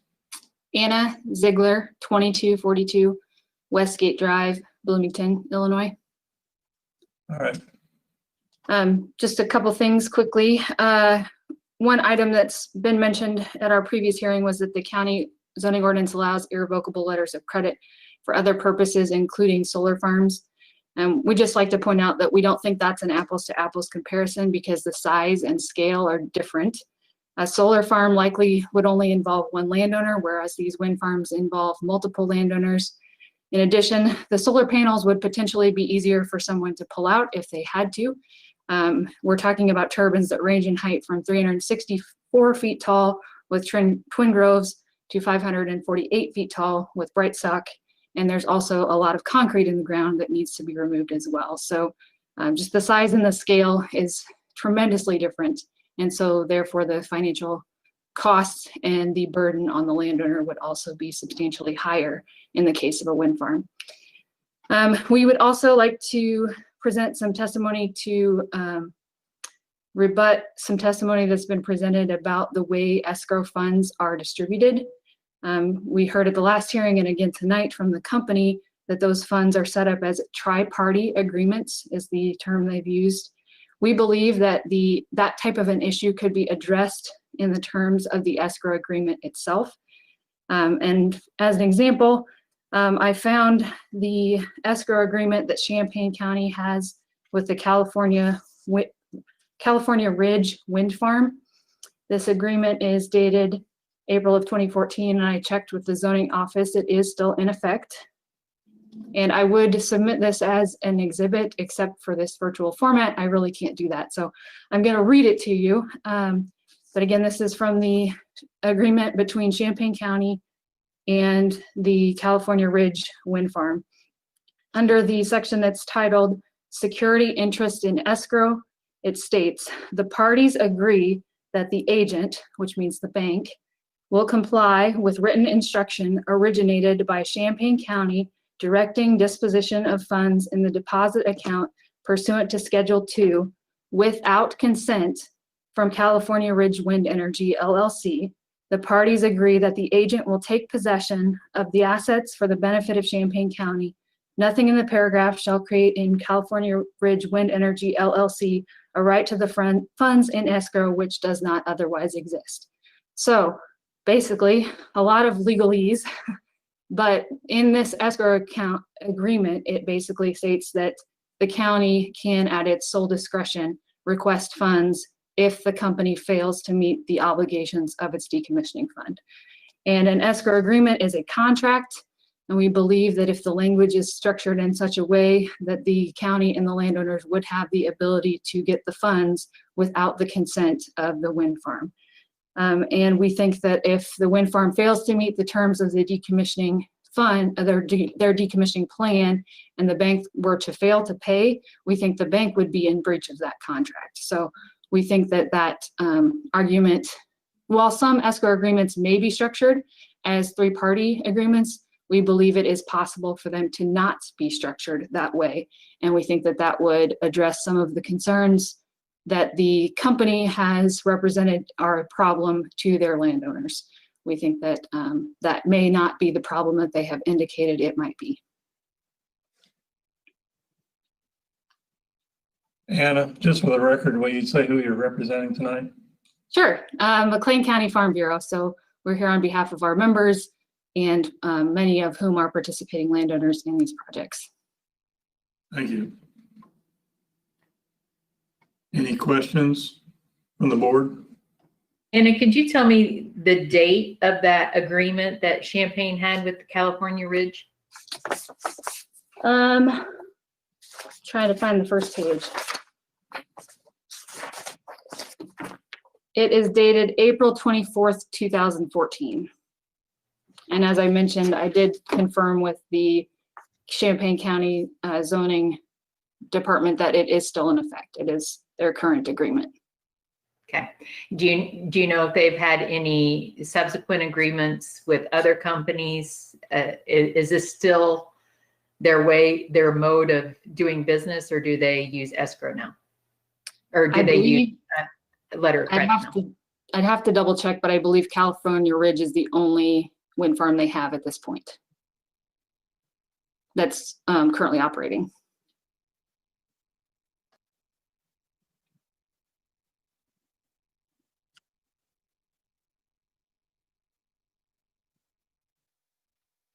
Are there any other questions? I guess I have, so that was 2014. Do they actually have any money in escrow yet?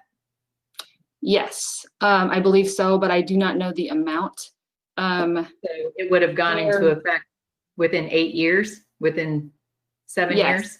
Yes, so their zoning ordinance states that 210% of estimated decommissioning, 210% of estimated decommissioning costs must be placed in irrevocable letter of credit and escrow when they get their permit.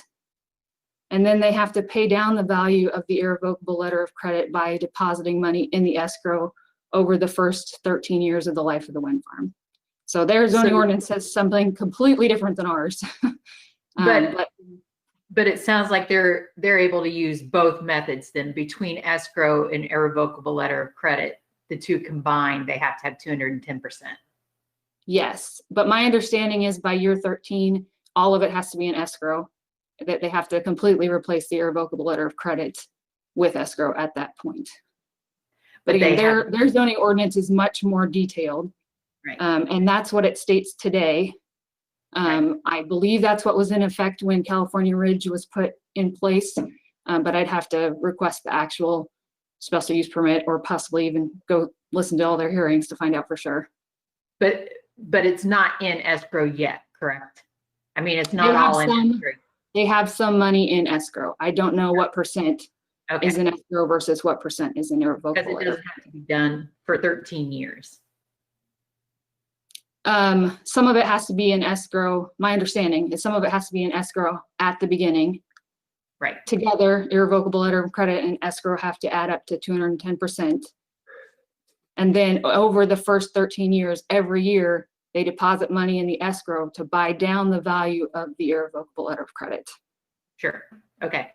Again, that's my understanding of their zoning ordinance. And it's a lot more detailed than ours. Okay.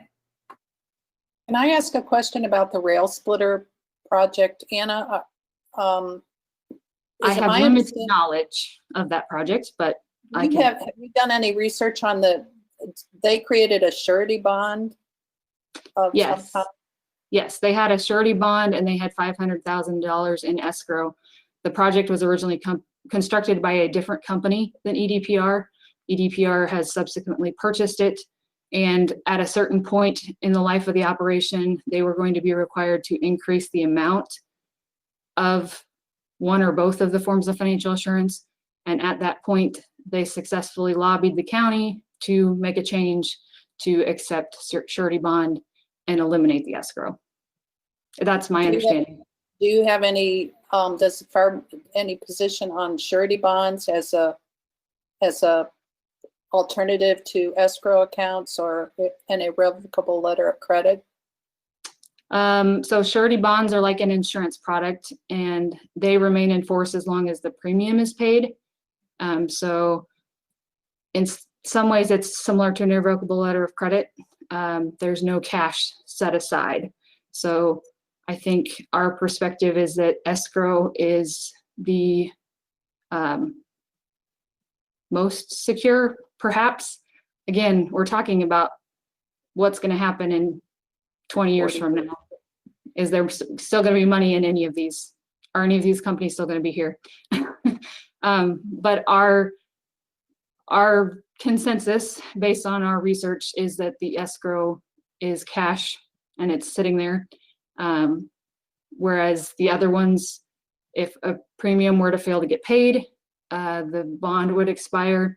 If a irrevocable letter of credit would fail to get renewed, landowners have no security at that point.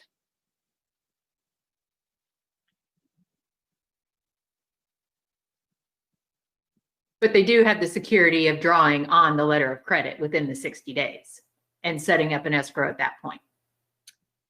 Potentially, sure.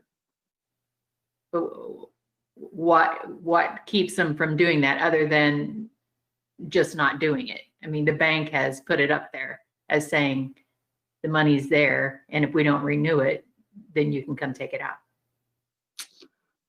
I think again that the we're trusting that 60 days is adequate for people to make this draw and set up this account. And we're trusting that notices get sent in a timely fashion.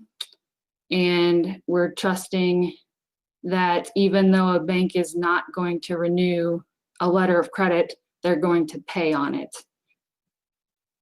So I think there's some ifs that we still have concerns with. But you had mentioned that we can set up an escrow or an escrow in a contract that states those things. Wouldn't the letter of credit be able to set up a contract and state, you know, obviously a letter of credit states that the bank has to pay on it? Correct. Yeah. So we would say in either case, whatever direction the county goes, there needs to be some pretty tight language around what constitutes a default, around notification, around how landowners can access these funds when and if they need to.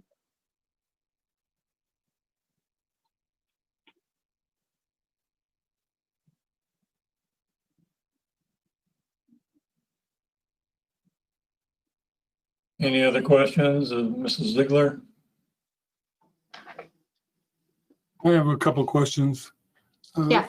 Ms. Ziegler, do you have any training in banking or accounting or financial management? No, I do not. Did you actually interview anybody at Champaign County to find out how their security is handled?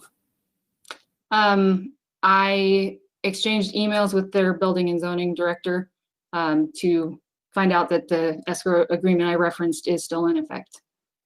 Do you have any training in law? I do not, You have but any we training? consulted with our Illinois Farm Bureau attorney who does have training in law. He's not, he or she's not testifying on this issue? No. Thank you.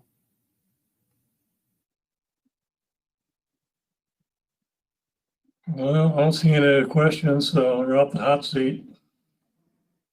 Mr. Jolly, do you want to ask questions or not?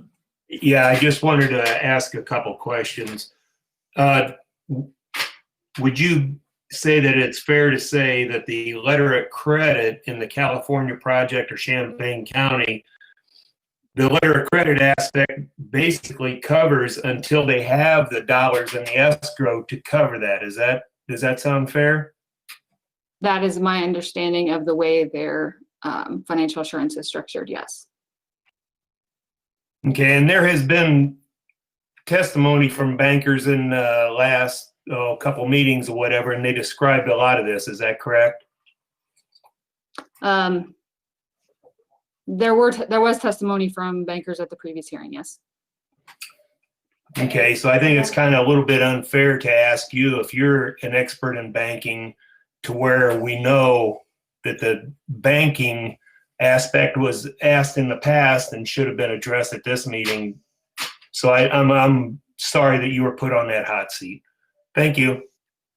I'm not representing myself as a banker. I'm representing the Farm Bureau. Thank you. Correct. Thank you, Anna. Is there any other testimony on this case tonight?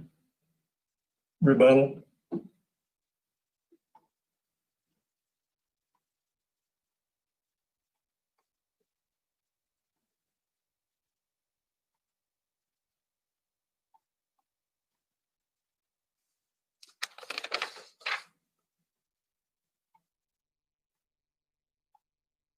I don't see any. So Phil, where are we at? This is down to closing statements. Yes. So you're gonna have to call off the people that are eligible for that. Where's the applicant? We are the applicant. Oh. The county's the applicant. As opposed to the. I would suggest that anybody who wants to issue a closing statement, I can confirm whether they've given testimony or not.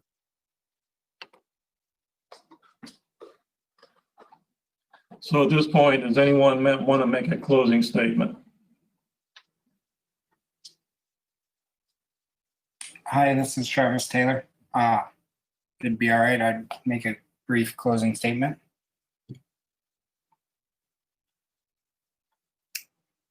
I would just like everybody on the ZBA to consider how much easier and safer to leave the ordinance the way it currently stands would be on all and every direction. I understand both sides of the story, and I just think for everybody's sake, it'd probably be safer just to leave it how it sits in the escrow form. That's pretty much all I have to say. Just want to make sure you guys take all the thought and effort into consideration and how much more work it could create as well. So thank you. Have a good night. Thank you. Catherine?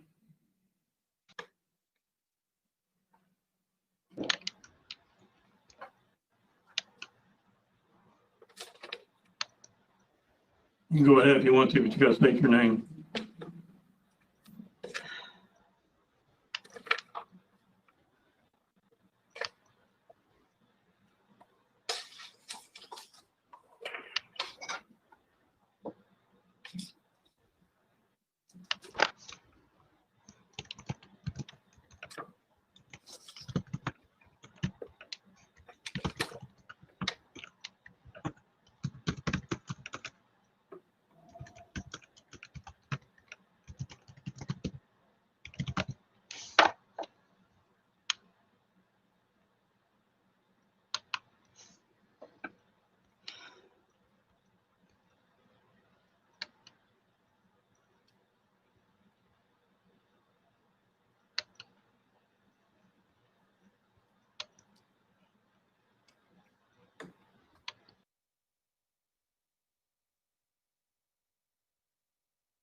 I think we'll come back to Catherine. Was anyone else want to make a closing statement? This is Tim Jolly. Go ahead. Thank you. Thank you for listening to us. I'm asking that the ZBA leave the ordinance as is. I think that that would alleviate any future possible amendments or something to what the current ordinance now states. I think it's sufficient. I think it's better to have cash in hand instead of letter of credit that's going to be possibly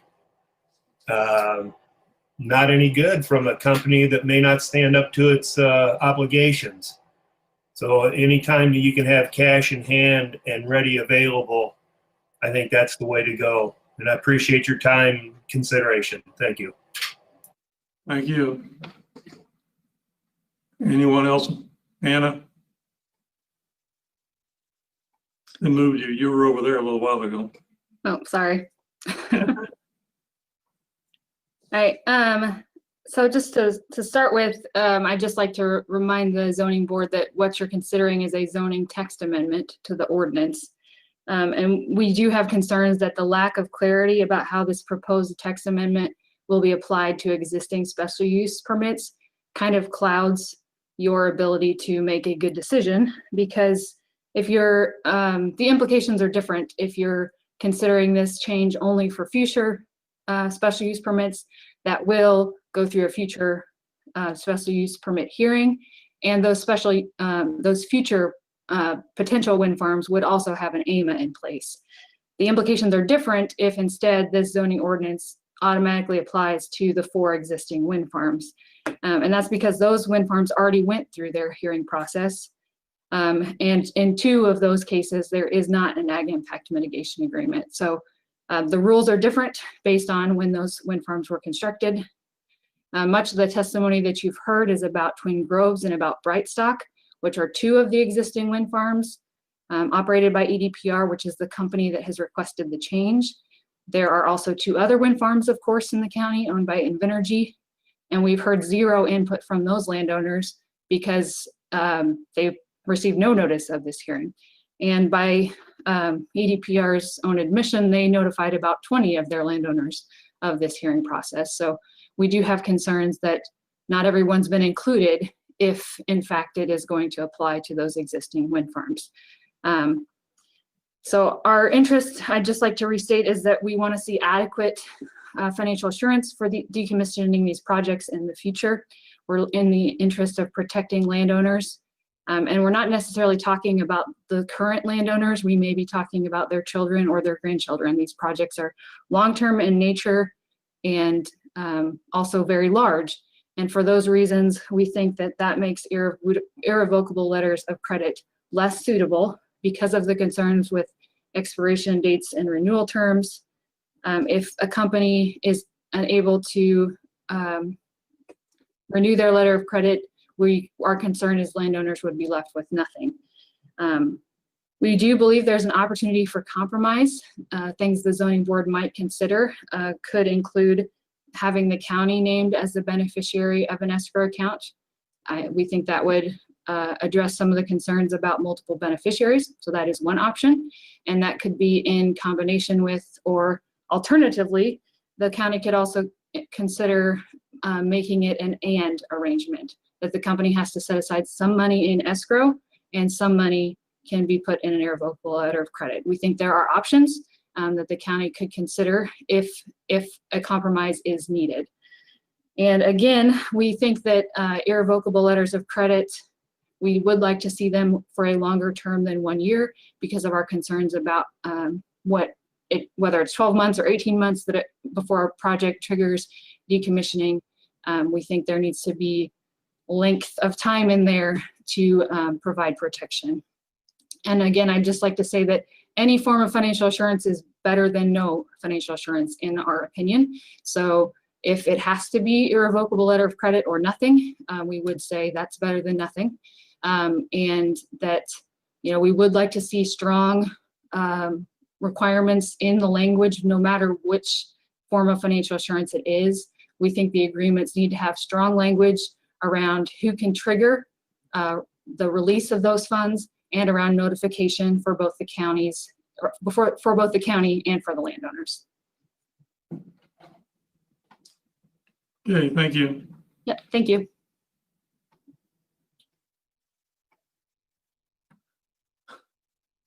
Does anyone else want to make a closing statement?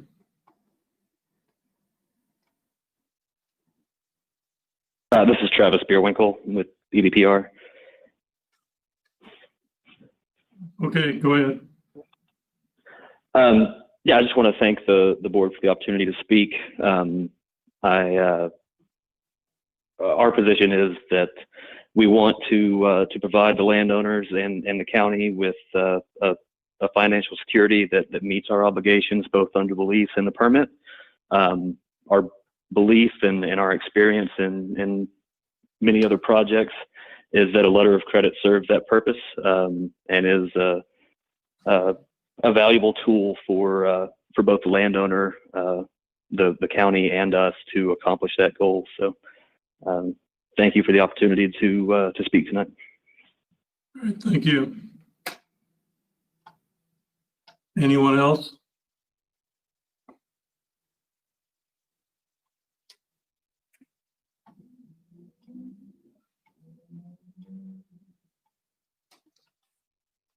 Looks like that's all of them, Phil. Mr. Chairman, can you see what's in the chat boxes from Catherine Metzger? I don't know if those can be read in by Phil or how that's done.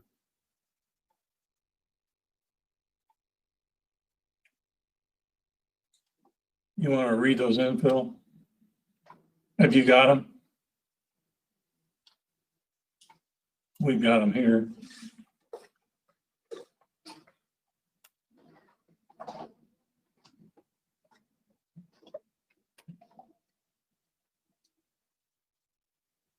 You have to turn your mic on, Phil.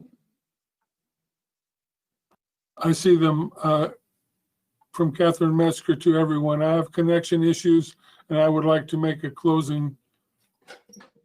I have connection issues and I would like to make a closing statement, but because of this virtual meeting, I'm not able to communicate appropriately.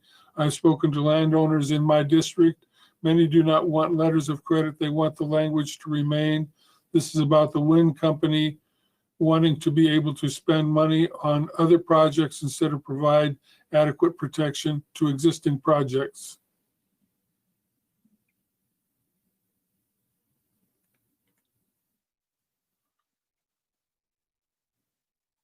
There are some other chats from Drake Zimmerman, but I'm not sure if I want to put those up. No. You have something you want to say, Drake? The testimony we just heard from Ms. Metzger, if that's going to be a comment, it's that she's been able to talk to a bunch of people who said X, Y, Z. I'd like to at least have the board ask the attorney for the ZBA what that consists of. Is that hearsay? We may say that it's hearsay testimony. I think all of us know that. Yeah, and we all generally let that kind of testimony in. So we're happy to hear that someone has heard that a bunch of other people said X, Y, Z. Whether it's hearsay and we disclaim it or ignore it or not, we have heard it. I'd like to have that on the record that we've heard the hearsay, so to speak. Even if even if as a board we actually ignore it. That's our prerogative. Done that with other cases, so we listen to hearsay testimony. You can put it. We shouldn't really put much credibility on it. Is that right? I would say this is closing statements. Yes. Witnesses is our homework. Yeah. Can you hear me? We hear them and then we weight them according to however we want to weight them. So I think at this point, closing statements are over. And we're going to close the meeting to from the public, and we can discuss the case. Is that all right, Phil? Yes. When we take the chat off. Yeah. So it's open to the board.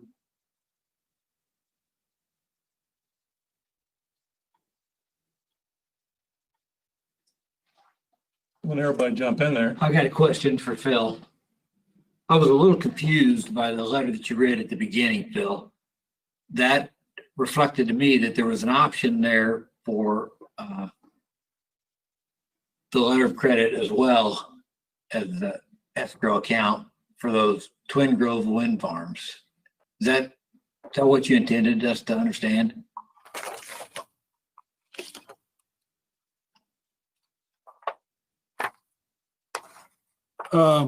Just for your information, Twin Groves wanted to submit a whole bunch of letters as part of an exhibit that I wouldn't accept because they weren't testimony from an individual. So this one particular, and they were multiple letters of this thing that may have been referenced in the meeting. But this one letter is a letter that was written by Twin Groves that was sent to Karen S. Buss, and it asked her to indicate that she is okay with a irrevocable letter of credit, and if she is, to sign it, and then she signed it, and then she emailed it to me. Does that answer your question? So just because she signed it and said she was okay with it doesn't make it part of the rules, right? It is not part of the rules. It's only, I considered it, because we allowed people to send emails in to be incorporated into the record. And since I presumed this was her testimony, I read it into the record. Okay. I have one question. There was some talk about that this does not affect the wind farms that are already there. This is for, they would have to come in and ask for this letter of credit. It would, if it was passed, it could be available to them, but it's not available to them just because we're here.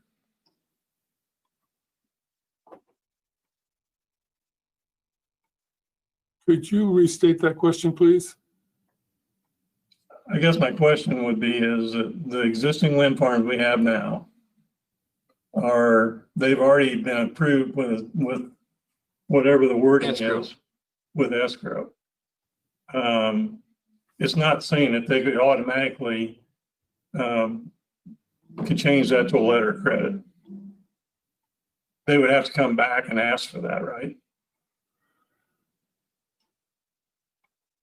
I think that's what our attorney said in the beginning. Just want to clarify. And is the escrow account part of the lease agreement that they've signed? So there's a lease agreement with the wind farm and the individual farmers that they would have to change that lease agreement to get an irrevocable letter of credit. Is that, am I understanding that correctly?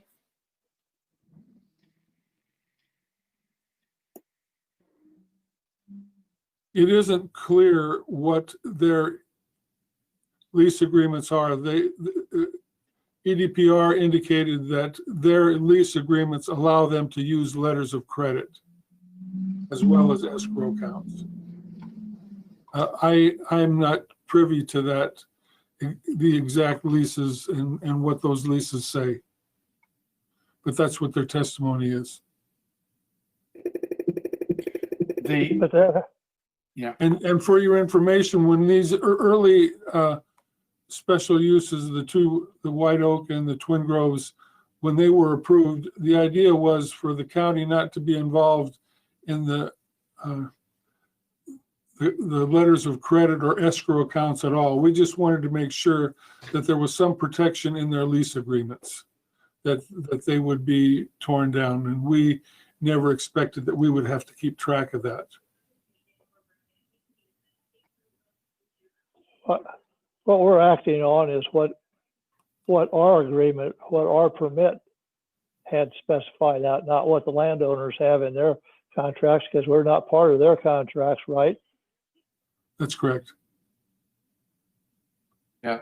we can specify whatever we want, but the old contracts are covered by the old contracts. The old permits are covered by the old permits, the existing permits. So if a company wanted to come in and move to an escrow, they'd first have to get it approved, which is a modification or a new permit. And then secondly, they'd have to go to all of the owners where they're contractually obligated to have an escrow, I think. So it's a sequence issue, and whether they'd even bother to come in is another story. But That's a question I think we need to get answered a little bit. Kind of. Yeah. But they can't just come in because we changed the ordinance. They have to come in and get their own permit. Their permit was under the old standard, and that's going to hold. We're not changing any standard retroactively, are we? Is our counsel still here to answer that question? Yeah. All we're really doing is changing the ordinance and all its ramifications. We do have counsel standing up, I believe, if she wants to answer, but. And there we go. I agree with Phil on this. And also, I think Mr. Spanos explained this a while ago. I don't know how many meetings ago, though. So any retroactive situation would invoke a due process issue that would have to be looked at that point in time. Mr. Zimmerman was talking about, I agree, that there would be some process that would have to go through in order to reevaluate their permit if it were to change. There was a hearing on the permit and people had an opportunity to weigh in on that hearing, on that permit process. If things were to change retroactively, I think we'd have to address it as a due process issue and make sure that everything was done properly that way. Well, I have a question about just kind of the lack of clarity in the text amendment in general.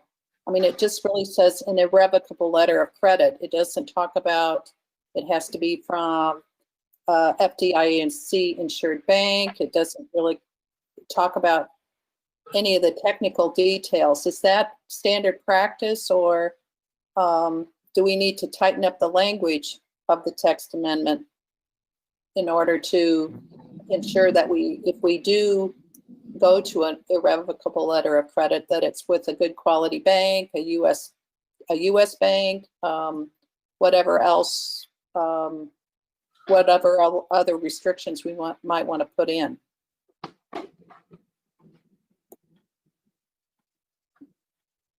Is that a question for me or was that for Mr. Dick? Well, either one, but I have a feeling you might be a better person to ask this question, but I'd just be interested in your thoughts. So my thoughts on this are that if we get to that point where we have to do something retroactively, then that would be part of the permit process to get an irrevocable letter of credit. And as we have done with other types of situations, we would have to approve that letter. So those qualifications to determine if it's if we think it's an appropriate letter from an appropriate place with the appropriate terms, that would be during the permit process and that hearing when we would accept that their letter is appropriate. Phil, correct me if I'm wrong, that would be something that we would do during the special permit process in their application.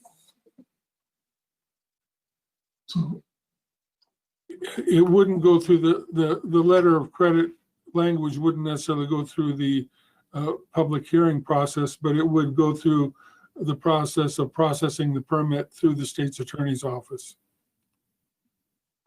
But they would have the option at that time to either reject the letter of credit or have it modified to make their standards that they wanted. By they, you mean? Whoever is applying or giving you the letter of credit.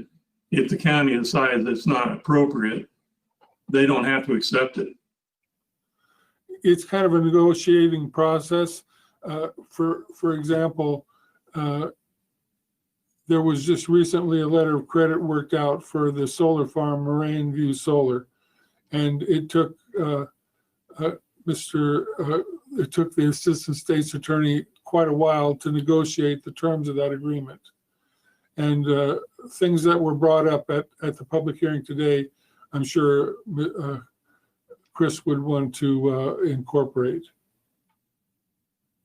Right, so there is a review process at the beginning stages when the letter of credit would be accepted or would not be accepted. It would not necessarily have to be explicit in the ordinance to say what all of the things would be in for review. So I have one more question. Let's just say that we approved a letter of credit, and that's just a phrase. So then it would just go to the lawyers to decide what the letter of credit is going to entail. We don't have to do that.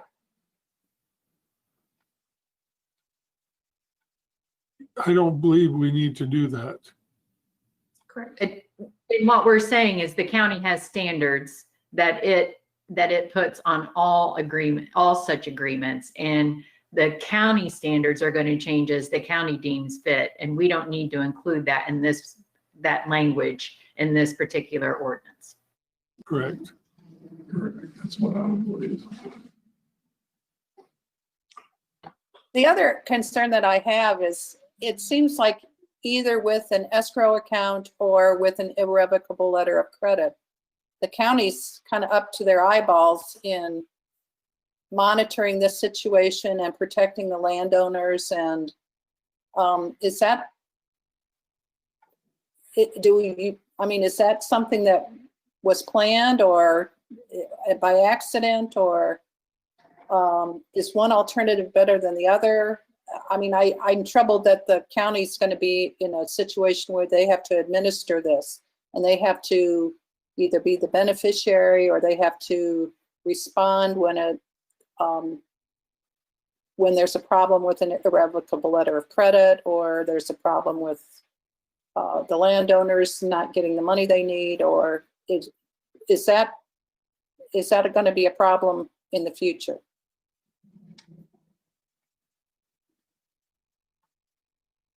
Are you asking that of me? Yeah, I guess so. My experience with irrevocable letters of credit is that the bankers notify you in advance if there's going to be a problem. And then my experience with that is then you send them a letter right away. Why are you doing this? And if you're doing this, then we want our money. Otherwise, they pretty much are trained to come in annually and tell you, replace the original irrevocable letter of credit and take the old one and they give you a new one. So granted, it is a pain, but it's not such a bad pain as far as irrevocable letters of credit, because it's their business to let you know if they're going to expire. And it's also their business that they don't want them to expire because they keep making money if they don't expire. In this particular case, though, what we are doing is stating whether or not in the contract that we initially get is, yes, this is a good example of a letter of credit, and you may offer this to the landowners, and then we're pretty much out of it, because as the county, well, I guess we have the roads, right? We would have, what portion of this letter of credit would come to the county? The county doesn't have any obligation or even enforcement ability in any of the lease agreements. That's what I thought. Yeah, we're not really part of that. So the fact that we're even involved in looking at this letter of credit, how do we even get involved in that? So my understanding is that, and like Phil said, I don't know what those leases exactly say. When we have a contract with a company, we require that they have these funds for decommissioning in this form. Whatever they decide to do, we want them to have also assured their lease, their landlords, I guess, that they have something, but we're not part of that. It's just when special permit comes up to be approved, it's almost like a list. Have you done this? Have you done this? Okay, so we're just saying, so that's essentially what we're saying is that's acceptable. What you've presented with this institution under these terms is acceptable to us. You may proceed with the permit. I think so. Yes. Okay. And am I correct that we are talking about adding that they may have an irrevocable letter of credit or the escrow account? And I would even go so far as to throw in the surety bond.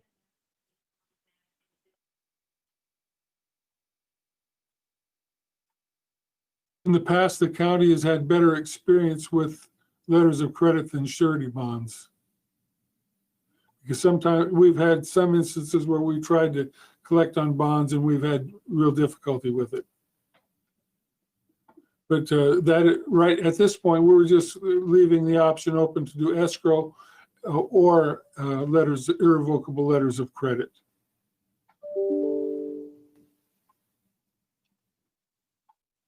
Phil, the one thing that was brought up that I figured you would have experience with is the length of time on this letter of credit. The fact that this is a long-term, 30 plus years type of agreement. Typically letters of credit are for a shorter term, I'm sure, as far as what you've dealt with, or maybe not with like gravel pits and stuff. Those would be long-term too. Just your experience on that. Well, my experience isn't as great as the experience of, I'm trying to remember the banker with Bank of America. And he's very knowledgeable about these types of security situations. And Mr. Bierwinkel is kind of an experienced person on these kinds of things too. But as far as I know, and I'm no banker, but I have never heard these letters of credit to be extended longer than a year or two. I just don't think that that's something that goes on. And no, I didn't mean that. I meant over a period, renewing each year for 30 years, for the length of the project. They were differentiating between what a typical letter of credit would be for say a construction project or something like that to cover versus for 30 years. What's your particular experience when you deal with letters of credit? What's the typical length of time that you're dealing with? We've dealt with mainly, well, with the letter of credit for the solar, we're thinking in the terms of 20 years or something like that. In most subdivision issues, it's usually not for more than 10 years or so.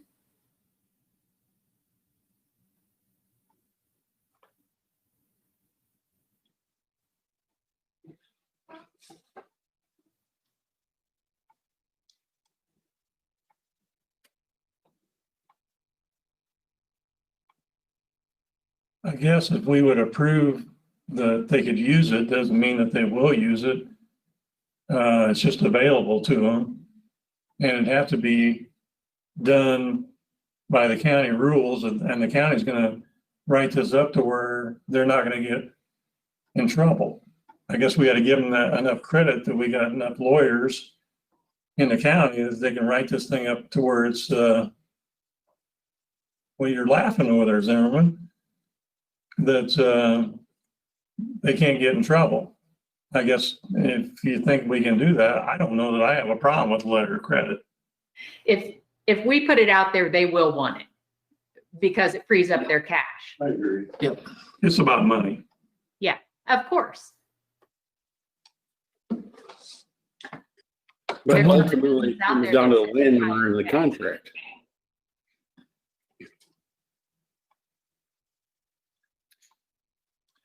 Somebody walked over here, Brian. Yeah, ultimately, when it comes down to it, if they have the option of the letter of credit, that's what they're going to do. But if they have two options, it's still the landowner's decision, right? So let's say that we have more than one option here, letter of credit or the escrow. most landowners would want to do the escrow, but if they found an agreeable situation where the letter of credit worked for them, then they would have that option. I mean, I understand why I would want, I think, to go the one way or another, but as far as everybody else, you know, the landowner in the end gets stuck if something goes wrong. And that's where we're trying to make sure that we're helping them cover their bases here.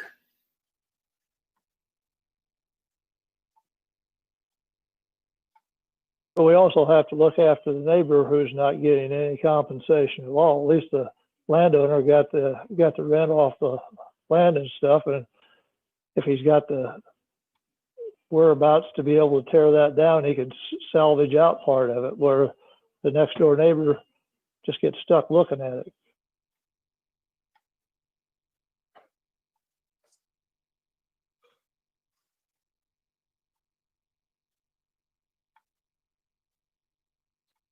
Does the attorney, do you have any feeling for, is the landowner equally protected under both circumstances, or is one better than the other? Or do you have any opinion or any information you can share with us? All I can say is this, is that when we had to review the letter of credit proposed to us in a different situation, we reached out to an expert in that field.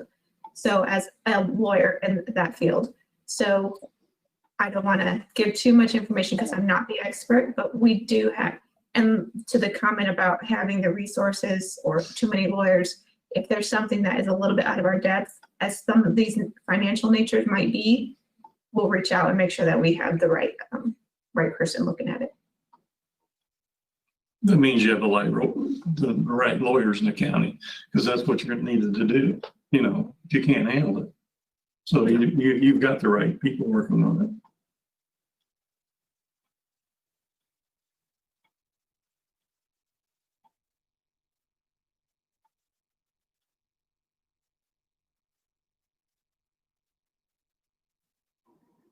Where are we at? My feeling is if we approve this wording, one, we have to be comfortable with it moving forward. So that's decision one. Are we comfortable stating this language and saying we will operate from this point forward with this language? And two, are we willing to then listen to the existing contracts or the existing ones come back before us and say, we know we agreed under this permit, but now we want it under the new language, and all that's going to come before us again. And that's essentially what we're opening up. And if it's good going forward, why wouldn't it be good going backwards? I guess we had a question from Phil. Will these cases, if they want to go to a letter of credit, come back to us, or is that between the owners and the company?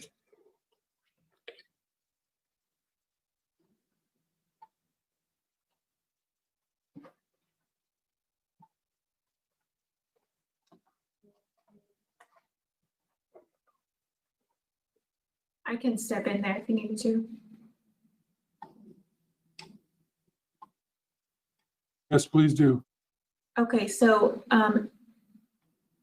so from everything that we know, the leases have the ability to get an escrow account or a letter of credit. The county is the only reason that they can't get a letter of credit. So if they're able to get a letter of credit, then they don't have to go around then they can satisfy both contracts with us and with them without having to have multiple avenues.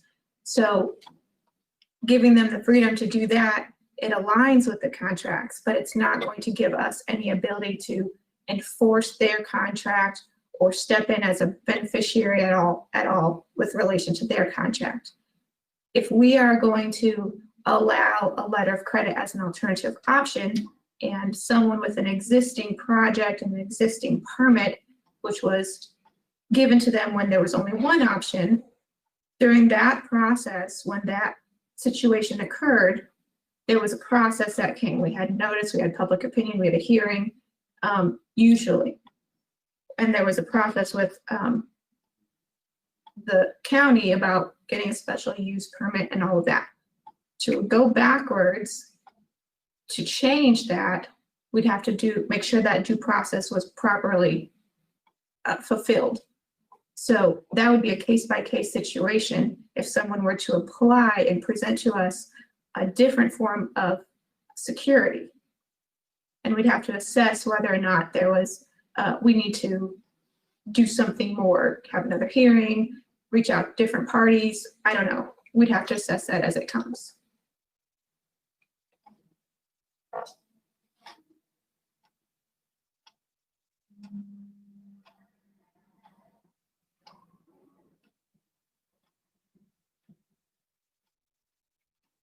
So essentially what you just said is that it would be another public hearing for if it was not in place for the prior wind farms. Basically. In front of us. We'd have to figure out what the proper due process method would be for that situation.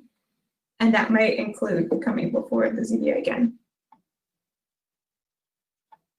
In other words, we can say in the future, so this does not mean that everybody can come back and automatically get new or different contracts. They have to go through an approval process.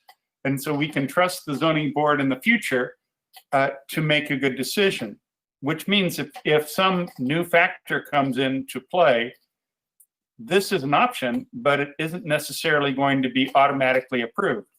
We're not saying with this text amendment that this is a rubber stamp. Anybody who comes back gets a free pass to go change to go get this new letter of credit in lieu of what they had before. If we decide, or the future court, if the future board decides, no, we're not going to give them the new letter of credit, that's perfectly within the purview of the new board, of the board that's deciding that question that's put before them. Right now, we're just opening a door and saying, this is a potential and a possible way of providing funding to assure the landowners that they're going to have these wind towers removed. So we're just opening a different door as an option for the wind farm owners in the future to take advantage of. The contracts can specify otherwise. They can still go and do the escrow accounts. We're not banning escrow accounts with this. We're just saying there is another avenue. So letters of credit, whether they work or not, is up to the future. If we find out, if the zoning board finds out in the future that letters of credit don't work, as every approval is going to have testimony. Somebody comes in and says, hey, yeah, I realize the county said we can have letters of credit, but if the letters of credit don't work, then the zoning board at that time can say, yeah, okay, it is allowed, but we're not going to let you do it under this one because this particular variation does not work. So they can still, this is not requiring the zoning board to approve letters of credit. They still have to approve those particular letters of credit, I think. So we're trusting the judgment of the future zoning board, which I might joke is like, ooh, oh, that's scary, isn't it? But actually, I trust the zoning board to make really good decisions in the future. So if I decide, or all of us decide that letters of credit are okay right now, well, that doesn't mean that we're automatically saying every farm can go get a letter of credit, or the old farms can reinstall a letter of credit in lieu of an escrow account. They got to go through the whole process again. So we're going to get some testimony.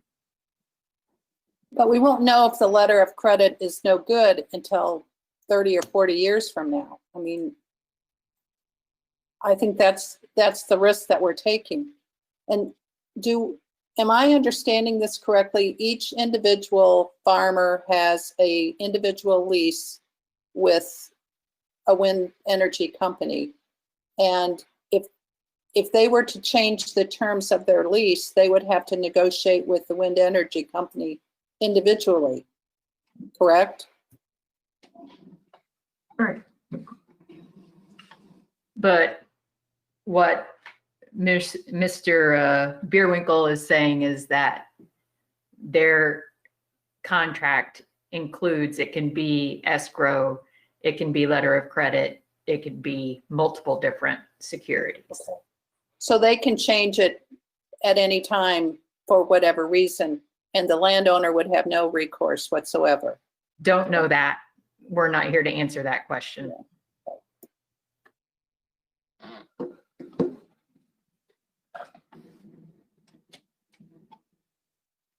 I think what it boils down to is, one, we're facing the cold hard facts that we're entering into business agreements with these companies. And they've come back to us and said, we know way back when you guys set this up, that you wanted all this money in escrow because you didn't trust us, which is essentially what we're talking about. And so you wanted the cash in hand. I know that's the way I felt.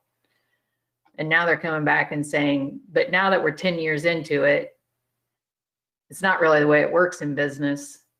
We would like to give you a letter of credit so that we can keep investing this money in more wind farms. And you guys should know that we're good for it. And we'll have the letter of credit to say that, because we're in a business. And so we need to decide if we're going to operate as business relationships typically do, or if we are something different than that. Just my thought.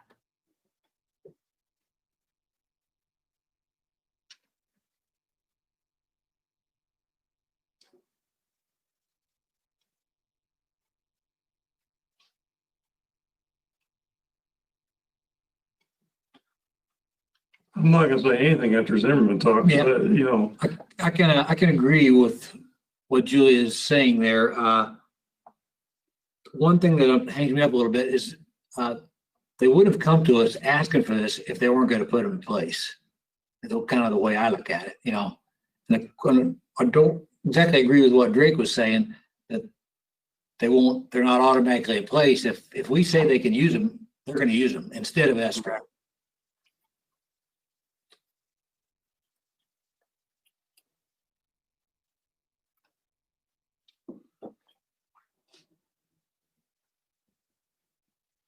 They'll use them for future contracts. Right now is the only thing we're enabling. It's an option. And they can't, and the old contracts can come back in, but they have to go through this due process that the attorney would go through. Yeah. We have to assume we're looking at future contracts, but I fully would expect their attorneys to say, now that that wording is there, we would like to apply it to all of our others. But we can't get into that right now because we can't predict the future. What we need to decide is, do we want to change the wording as we move forward? Do we want to change how we're operating with these companies? And let the lawyers figure out the rest of it. very well stated. Yes. And so, Mr. Chairman, are you to the point of accepting a motion? Unless somebody wants, if we have one more discussion, we can talk a little longer, but we're getting to that point. What's the feel of everybody? Do you want to talk a little more, or you want to fight?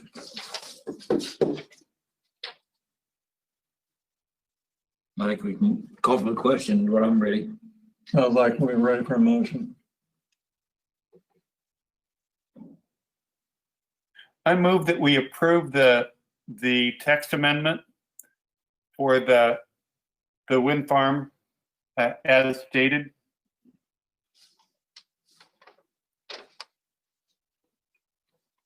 Bill, could you put the text amendment back up there, please?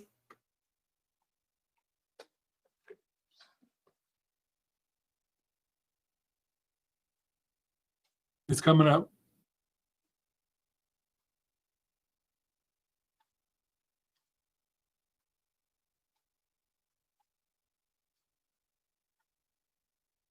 I second that. Okay, we have a motion by Zimmerman, second by Turner. I think we're ready for a roll call vote. This is to approve. A yes would be to approve.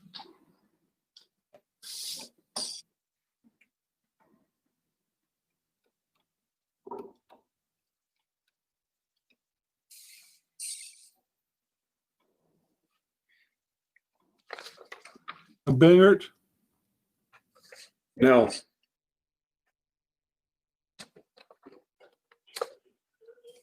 Gertz,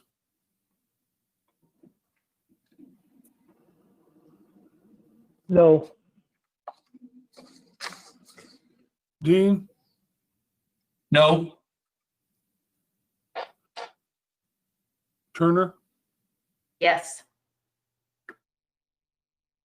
Novosad, No,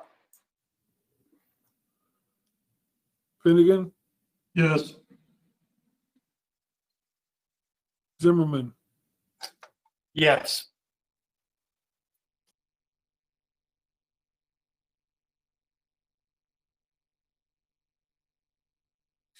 There are 4 noes, 3 yeses.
I should have clarified that before, but is that a final decision? Not a final decision, but it might be a good idea if you're going to stick with these votes to have a motion to deny, and then the yes votes would have it.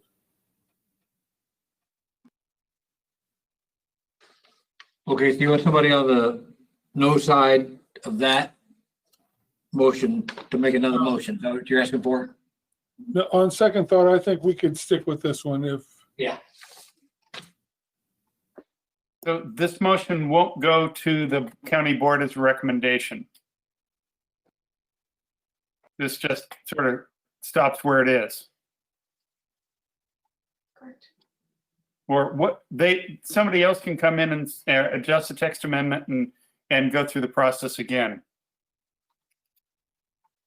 We assume.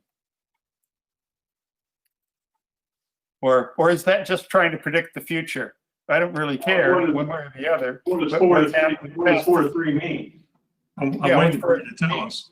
It In needs a order- majority vote to pass, and it didn't have that. Yeah. well, it actually, it needs 5 votes to approve. No matter what it is. Mhm. So it's gonna go to the county board with no recommendation. Right. And so the county board can do whatever, so. They're gonna do whatever they want. But county board could vote it in even though we don't have a recommendation for it. They might do that, they might not. I'm saying that historically, they haven't put us on a pedestal to rubber stamp everything that we suggest. No. So that's okay. That's fine. This is a free country. So, Ours is just a recommendation anyway. Their final say. We That's know fine. our role. we know our role. Thank you very much. We really appreciate the opportunity to provide the input. And I think we got a bunch of input. So that's great. All right, we're gonna adjourn the meeting. I mean, how will the county board deliberate this? I mean, it won't be on the consent agenda, will it be, Phil, or? No, it will not be on the consent agenda. All right, just checking. They would have pulled it off anyway. Yeah, well, so, Open agenda item, and they'll deal with it. okay. So I think we're gonna say we're adjourned for the night and Merry Christmas. Until till Tuesday the 5th, right? Till Tuesday, no, it's the 5th, yes, Tuesday, the 5th of January, 2021. Thank you. It's on there as Monday on the. It's my mistake. I put a mistake. I shouldn't have said Monday. It's my mistake. All right. We're good. Okay. Merry Christmas, everybody. Merry Christmas, Happy New Year.